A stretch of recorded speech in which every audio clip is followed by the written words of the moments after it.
ಶ್ರೀ ಗುರುಭ್ಯೋ ನಮಃ ಪರಮಗುರುಭ್ಯೋ ನಮಃ ಶ್ರೀಮದಾನಂದತೀರ್ಥ ಭಗವತ್ಪಾದಾಚಾರ್ಯ ಗುರುಭ್ಯೋ ನಮಃ ಹರಿ ಓಂ ಸೃಷ್ಟಿಸ್ಥಿತ್ಯಪ್ಯಯೇಯಾನ್ಯತಿರಿತಮೋ ಬಂಧಮೋಕ್ಷಾಶ್ಚ ಯಸ್ಮಾತ್ ಅಸ್ಯ ಶ್ರೀ ಬ್ರಹ್ಮರುದ್ರ ಪ್ರಭೃತಿ ಸುರನರದ್ವೀಷ ಶತ್ರುತ್ಮಕಸ್ಯ ವಿಷ್ಣೋರ್ವ್ಯಸ್ತಾಃ ಸಮಸ್ತಾಃ ಸಕಲಗುಣನಿಧಿಃ ಸರ್ವದೋಷೋ ವ್ಯಪೇತಃ ಪೂರ್ಣಾನಂದಾವ್ಯಯೋ ಯೋ ಗುರುರಪಿ ಪರಮಶ್ಚಿಂತಯೇದಂ ಮಹಾಂತಂ ಜನ್ಮಾದ್ಯಸ್ಯ ತೋನ್ಮಯಾದಿತರತಶ್ಚಾರ್ಥೇಷ್ವಭಿಜ್ಞಸ್ವರಾಟ್ ತೇನೇ ಬ್ರಹ್ಮಹೃದಾಯ ಆದಿಕವಯೇ ಮುಖ್ಯಂತಿ ಯಂ ಸೂರಯಃ ತೇಜೋ ವಾರಿಮೃತಾಂ ಯಥಾ ವಿನಿಮಯೋ ಯತ್ರರ್ತಿ ಸರ್ಗೋ ಮೃಷಾ ಧಾಮ್ನಾ ಸ್ವೇನ ಸದಾ ನಿರಸ್ತಗುಹಕಂ ಸತ್ಯಂ ಪರಂ ಧೀಮಹಿ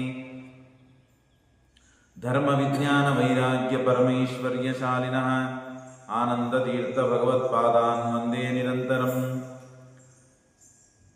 ಯಸ್ಯ ವಾ ಕಾಮಧೇನುರ್ನ ಕಾಮಿತಾರ್ಥಾನ್ ಪ್ರಯಚ್ಛತಿ ಸೇವೇತಂ ಜಯೋಗೀಂದ್ರಂ ಕಾಮವಾಣಚ್ಚಿದಂ ಸದಾ ನೌಮಿನ್ಯಾಯಸುಧಾದಿಕೃಜ್ಜಯ ಮುನೀನ್ ಶ್ರೀಪಾದರಾಟ್ಸನ್ಮಣೀನ್ ವ್ಯಾಸಾರ್ಯಾನ್ ವಿವಿಧಾಗಮಾಬ್ಧಿವಿಹರಾನ್ ಶ್ರೀವಾದಿರಾಜಾನಪಿ ವಂದೇಹಂ ಸವರಾನ್ ರಘುತ್ತಮಗುರುನ್ ವೈದದ್ಯವಾರಾನಿಧೀನ್ ಶ್ರೀಸತ್ಯವೃತರಾಘವೇಂದ್ರಮುನಿಪಾನ್ ಸದ್ಬೋಧಸಧ್ಯಾನಪಾನ್ ವಿದ್ಯಾಯಾಂ ವಿಬುಧಾಚಾರ್ಯಂ ವೇದಜ್ಞಾನಾಬ್ಧಿಚಂದಿರಂ ದುರ್ಮತಧ್ವಾಂತಮಾರ್ತಂಡಂ ಸತ್ಯಧ್ಯಾನಮುನಿಂ ಭರೆ ಸತ್ಯಾಭಿಜ್ಞಕರಾಬ್ಜೋತ್ಥಾನ್ ಪಂಚಾಶದ್ವರ್ಷಪೂಜಕಾನ್ ಸತ್ಯಪ್ರಮೋದತೀರ್ಥಾರ್ಯಾನ್ ನೌಮಿನ್ಯಾಯಸುಧಾರತಾನ್ ಶಾಸ್ತ್ರೇಷು ಪಾರದರ್ಶ್ವಾನಂ ಶಾಸ್ತ್ರಜ್ಞೇಷು ಚ ವತ್ಸಲಂ ದೀನಭಕ್ತೋದ್ಧಾರಕರಂ ಸತ್ಯಾತ್ಮಾನಂ ಗುರುಂ ಭರೆ ವಿದ್ಯಾಪೀಠವಿದಾತಾರಂ ವಿದ್ಯಾವಾರಿಧಿಚಂದಿರಂ ವಿದ್ಯಾರ್ಥಿವತ್ಸಲಂ ವಂದೇ ಮಹಾಮಹಿಮಸದ್ಗುರುಂ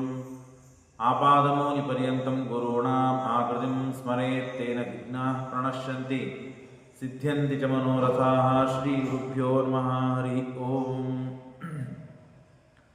ಶ್ರೀಕೃಷ್ಣ ಪರಮಾತ್ಮನ ಅವತಾರವಾಗಿದೆ.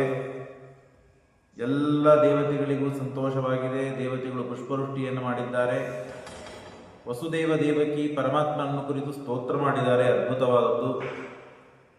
ಅನಂತರದಲ್ಲಿ ಭಗವಂತ ತನ್ನ ರೂಪವನ್ನು ಉಪಸಂಹಾರ ಮಾಡಿ ಆ ದಿವ್ಯವಾದ ಶಂಖಚಕ್ರಗಳನ್ನು ಚತುರ್ಭುಜನಾಗಿ ಕಿರೀಟ ಕುಂಡಲಗಳನ್ನು ಧಾರಣ ಮಾಡಿಕೊಂಡು ಅವತಾರ ಮಾಡಿ ಭಗವಂತ ಅದ್ಭುತ ನಾನು ಅಂತ ತೋರಿಸಿ ಆ ರೂಪವನ್ನು ಉಪಸಂಹಾರ ಮಾಡಿ ಅನಂತರದಲ್ಲಿ ನನಗೆ ಗೋಕುಲಕ್ಕೆ ಕರೆದುಕೊಂಡು ಹೋಗು ಅಂತ ಹೇಳಿದಾಗ ಆ ವಸುದೇವ ತಾನು ಗೋಕುಲಕ್ಕೆ ಬಂದು ಯಶೋದೆ ಪಕ್ಕದಲ್ಲಿ ಇದ್ದ ಆ ಕೂಸನ್ನ ತೆಗೆದುಕೊಂಡ ಈ ಕೃಷ್ಣನನ್ನ ಇಟ್ಟ.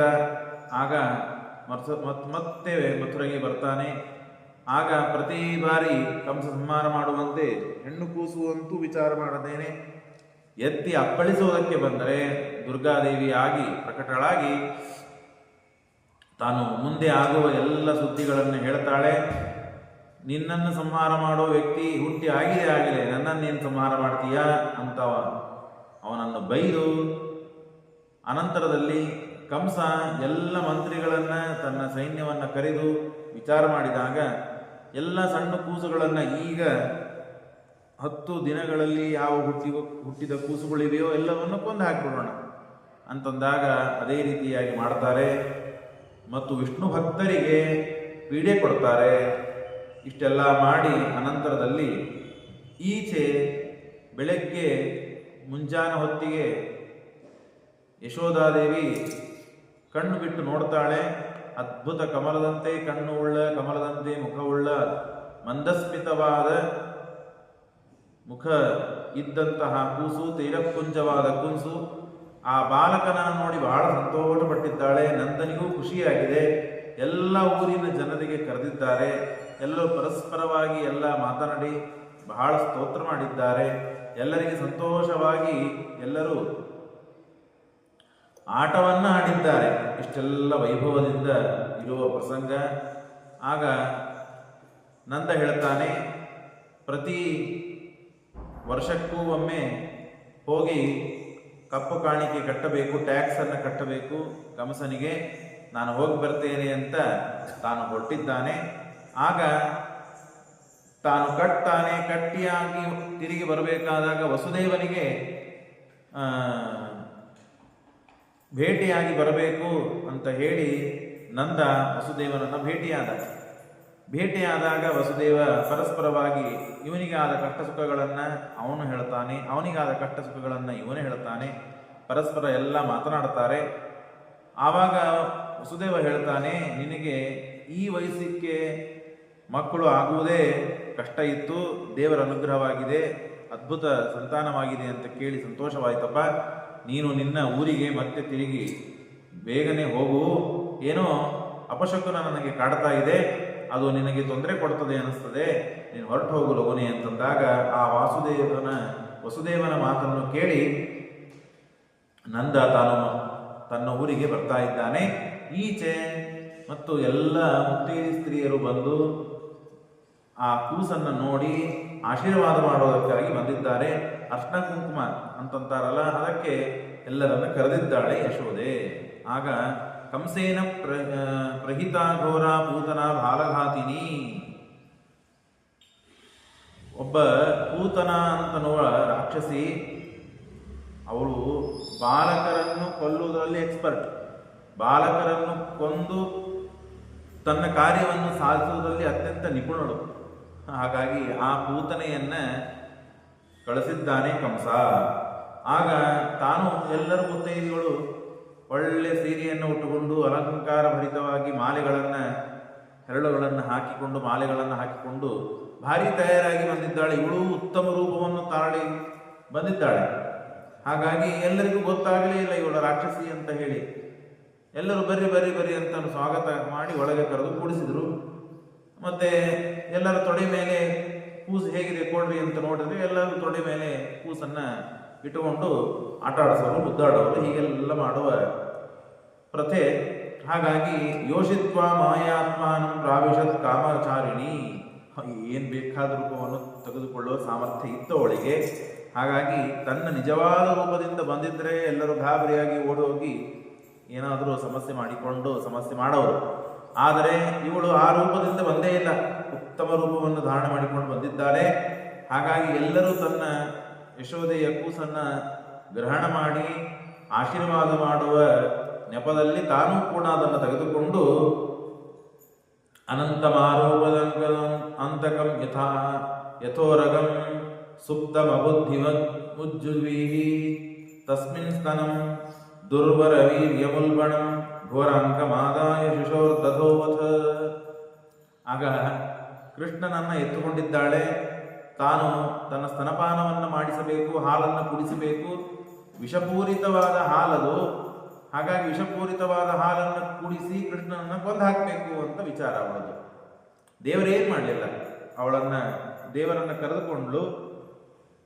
ಆಗ ಕೃಷ್ಣ ಆರಾಮಾಗಿ ತೊಡೆ ಮೇಲೆ ಬಂದ. ಹಾಲನ್ನು ಕುಡಿತಾ ಕುಡಿತಾ ಕುಡಿತಾ ಅವಳ ಪ್ರಾಣವನ್ನು ಕೂಡ ಪರಮಾತ್ಮ ಜೋರಾಗಿ ಕಚ್ಚಿ ಕೊಂದಾಕ್ಬಿಟ್ಟಿದ್ದಾನೆ. ತಸ್ಮಿನ್ ಸ್ತನಂ ದುರ್ವರವೀರ್ಯಮುಲ್ಬಣಂ ಘೋರಾಂಕಮಾದಾಯ ಶಿಶೋರ್ದಧೋವಥ ಗಾಢಂ ಕರಾಭ್ಯಾಂ ಭಗವಾನ್ ಪ್ರಪೀಡಯತ್ ತತ್ ಪ್ರಾಣೈಹಿ. ಹಾಲಿನ ಜೊತೆಗೆ ತನ್ನ ಪ್ರಾಣವನ್ನು ಹರಣೆ ಮಾಡಿದ್ದಾನೆ ಪರಮಾತ್ಮ. ಅವಳು ಆ ವೇದನೆಯನ್ನು ತಡೆದುಕೊಳ್ಳಲಿಕ್ಕೆ ಸಾಧ್ಯವಾಗದೇನೆ ಅಕ್ರಾಳ ವಿಕ್ರಾಳವಾದ ತನ್ನ ನಿಜವಾದ ರೂಪ, ಭಯಂಕರ ದೊಡ್ಡದಾದ ರೂಪ, ಅದನ್ನು ತಾಳಿ ತಾನು ಸತ್ತು ಬಿದ್ದಿದ್ದಾಳೆ. ಆಗ ಬಾಲಂಚ ತಸ್ಯಾಂ, ಎಲ್ಲರಿಗೆ ಗಾಬರಿಯಾಗಿದೆ, ಭೀತರಾಗಿದ್ದಾರೆ. ಕೃಷ್ಣ ಎಲ್ಲೋದ, ಏನಾಯಿತು, ಇಷ್ಟು ದೊಡ್ಡ ರೂಪ ಯಾರಿಗಳು, ಯಾಕೆ ಬಂದ್ಲು, 108 ಪ್ರಶ್ನೆಗಳು ಸಮಸ್ಯೆಗಳು ಮಾಡಿಕೊಂಡಿದ್ದಾರೆ.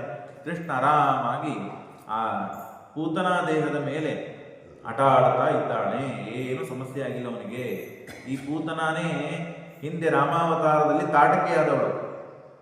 ರಾಮಾವತಾರದಲ್ಲಿ ರಾಮಚಂದ್ರ ದೇವರನ್ನ ಸುಬಾಹು ಮಾರೀಚ ಯಜ್ಞದ ವಿಘ್ನವನ್ನು ಮಾಡ್ತಾ ಇದ್ದಾರೆ ಅಂತ ಹೇಳಿ ಮತ್ತು ವಿಶ್ವಾಮಿತ್ರರು ಬಂದು ರಾಮ ಲಕ್ಷ್ಮಣನನ್ನ ಕರೆದುಕೊಂಡು ಹೋಗ್ತಾರೆ. ಆಗ ಮಾರ್ಗದ ಮಧ್ಯದಲ್ಲಿ ಮೊಟ್ಟ ಮೊದಲು ಸಂಹಾರ ಮಾಡಿದ ಯಾರು ರಾಮಚಂದ್ರ ದೇವರು ಅಂದರೆ ಈ ಪೂತನೆಯನ್ನೇ, ಅವಳೇ ತಾಟಕಳಾಗಿತ್ತು. ಈಗ ಕೃಷ್ಣನೂ ಕೂಡ ಇವಳ ಸಂಹಾರ ಮೂಲಕವಾಗಿಯೇ ಭೂಭಾರ ಹರಣ ಪ್ರಾರಂಭ ಮಾಡಿದ್ದಾನೆ. ಹಾಗಾಗಿ ಎರಡೂ ಕಡೆಗೆ ಪರಮಾತ್ಮ ರಾಮಾವತಾರ ಕೃಷ್ಣಾವತಾರದಲ್ಲಿ ಸಮಾನವಾಗಿ ಅಲ್ಲಿ ಈ ಪೂತನನೇ ತಾಟಕಳಾಗಿದ್ದು ಸಂಹಾರ ಮಾಡಿದ. ಈಗ ಈ ಪೂತನನ್ನು ಸಂಹಾರ ಮಾಡಿ ಮುಂದಿನ ಕಾರ್ಯವನ್ನ ತಾನು ಪ್ರಾರಂಭ ಮಾಡ್ತಾ ಇದ್ದಾನೆ. ಬಾಲಂಚ ತಸ್ಯ ಉರಸಿ ಕ್ರೀಡಂತಂ ಅತುಕೋಭಯಂ ಅಕುತೋಭಯಂ ಗೋಪ್ಯಸ್ತೂರ್ಣಂ ಸಮಭ್ಯೇತ್ಯ ಜಗರುರ್ಜಾತ ಸಂಭ್ರಮಾಹ. ಹುಟ್ಟಿದ ಸಂಭ್ರಮದಲ್ಲಿ ನಾವೆಲ್ಲ ಇದ್ರೆ ಇದ್ಯಾವುದು ಹಸುರು ರಾಕ್ಷಸಿ ಬಂದ್ಲಿ ಇವಳು ಅಂತ ಎಲ್ಲರೂ ಗಾಬರಿಯಾಗಿದ್ದಾರೆ. ಆದರೆ ಕೃಷ್ಣನ್ ನೋಡಿದರೆ ಯಾವ ಗಾಬರಿ ಇಲ್ಲ. ಆರಾಮಾಗಿ ಅವಳ ಮೈ ಮೇಲೆ ದೊಡ್ಡದಾದ ದೇಹ ಓಡಾಡ್ತಾ ಇದ್ದಾನೆ. ಕೃಷ್ಣ ಏನು ಸಮಸ್ಯೆ ಆಗಿಲ್ಲ. ತೆಗೆದುಕೊಂಡಿದ್ದಾರೆ ಕೃಷ್ಣನನ್ನ. ತೆಗೆದುಕೊಂಡು ಗೋಮೂತ್ರೇಣ ಸ್ನಾಪಯಿತ್ವ ಪುನರ್ಗೋರಜ್ಜಾರ್ಭಕಂ ರಕ್ಷಾಂ ಚಕ್ರುಹು ಶಕೃತ ದ್ವಾದಶಾಂಕೇಶು ನಾಭವಿಹಿ. ಆಗ ಕೃಷ್ಣನಿಗೆ ಹುಟ್ಟಿದ ಕೂಸು, ಇಷ್ಟೆಲ್ಲ ಜನ ಬಂದಿದ್ದಾರೆ, ಕಣ್ಣಾಗಿದೆ ಇವನಿಗೆ, ಅಪಶಕುನ ಆಗ್ತಾ ಇದೆ. ಹಾಗಾಗಿ ಕೃಷ್ಣನಿಗೆ ರಕ್ಷಾಕವಚ ಮಾಡಬೇಕು ಅಂತ ಹೇಳಿ, ಏನು ರಕ್ಷಾಕವಚ ಮಾಡಬೇಕು ಕೃಷ್ಣನಿಗೆ? ಎಲ್ಲರನ್ನೂ ರಕ್ಷಣೆ ಮಾಡುವ ಭಗವಂತ, ಆದರೂ ತಮಗೆ ತಿಳಿದಂತಹ ಉಪಾಯವನ್ನು ಮಾಡಬೇಕು ಅಂತ ಹೇಳಿ ಆ ಯಶೋಧಾದೇವಿ, ಅವರಿಗೆ ಬೇರೆ ದೇವರೇ ಇಲ್ಲ, ಆಕಳು ಹಾಲು ಮೊಸರು ತುಪ್ಪ ಬೆಣ್ಣೆ ಇದೇ ಅವರ ಪೂರ್ಣ ಮುಂಜಾನೆಯಿಂದ ಸಾಯಂಕಾಲ ತನ ಅವರ ವ್ಯಾಪಾರ. ಹಾಗಾಗಿ ಅಲ್ಲಿಂದ ಗೋಧೂಳಿಯನ್ನ ಅವನಿಗೆ ಹಾಕಿದ್ದಾರೆ. ಗೋ ಇಟ್ಟ ಪಾದ, ಆ ಪಾದದ ಏನು ಧೂಳಿ ಇರ್ತದಲ್ಲ ಮಣ್ಣು, ಅದನ್ನ ಎಲ್ಲ ಪೌಡರ್ ಹಚ್ಚಿದಂತೆ ಹಚ್ಚಿದ್ದಾರೆ. ಗೋಮೂತ್ರದಿಂದ ಪರಮಾತ್ಮನಿಗೆ ಸ್ನಾನಕ್ಕೆ ಹಾಕಿದ್ದಾರೆ. ಹೇಗಿದೆ ನೋಡ್ರಿ, ಅದು ಯಾವ ರೋಗವನ್ನು ತಂದು ಕೊಡುವುದಿಲ್ಲ.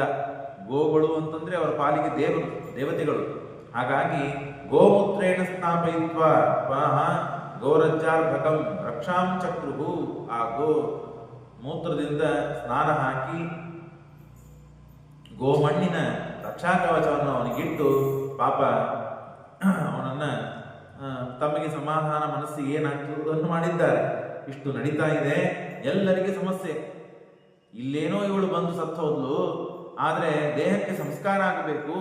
ಹಾಗಾಗಿ ಇಷ್ಟು ದೊಡ್ಡ ದೇಹ ಹೇಗೆ ಎತ್ತುಕೊಂಡು ಹೋಗೋದು, ಹೇಗೆ ಸಂಸ್ಕಾರ ಮಾಡೋದು, ಎಲ್ಲ ಅಸಾಧ್ಯವಾದ ಕೆಲಸ ಅಂತ ಕೇಳಿದರೆ ಎಲ್ಲರೂ ತಾವು ಬಂದು ಮೊದಲಿಗೆ ಇವಳು ಸತ್ತಿದ್ದಾಳೋ ಬದುಕಿದ್ದಾಳೋ ಅಂತ ನೋಡ್ಲಿಕ್ಕೆ ಎಲ್ಲರೂ ಬಂದು ಕಟ್ಟಿಗೆಯಿಂದ ಚುಚ್ಚುತ್ತಾ ಇದ್ದಾರೆ, ದಂಡದಿಂದ ಚುಚ್ಚುತ್ತಾ ಇದ್ದಾರೆ, ಮೇಲೆ ಹತ್ತಿ ನೋಡ್ತಾ ಇದ್ದಾರೆ. ಏನೇನೋ ಅವರಿಗೆ ತಿಳಿದ ಉಪಾಯಗಳನ್ನ ಮಾಡಿ ಕೊನೆಗೆ ಇವಳು ಸತ್ತಿದ್ದಾಳೆ ಅಂತ ತಿಳಿದುಕೊಂಡು ಮನೆಯಲ್ಲಿದ್ದ ಎಲ್ಲ ಚಾಕು ಕರಗಸ್ಸು ಇಳಿಗಿ ಮಣಿ ಅದು ಇದು ಏನೇ ಇತ್ತದೋ ಕಟ್ ಮಾಡೋ ಪದಾರ್ಥಗಳನ್ನ ಎಲ್ಲವನ್ನು ತಂದಿದ್ದಾರೆ.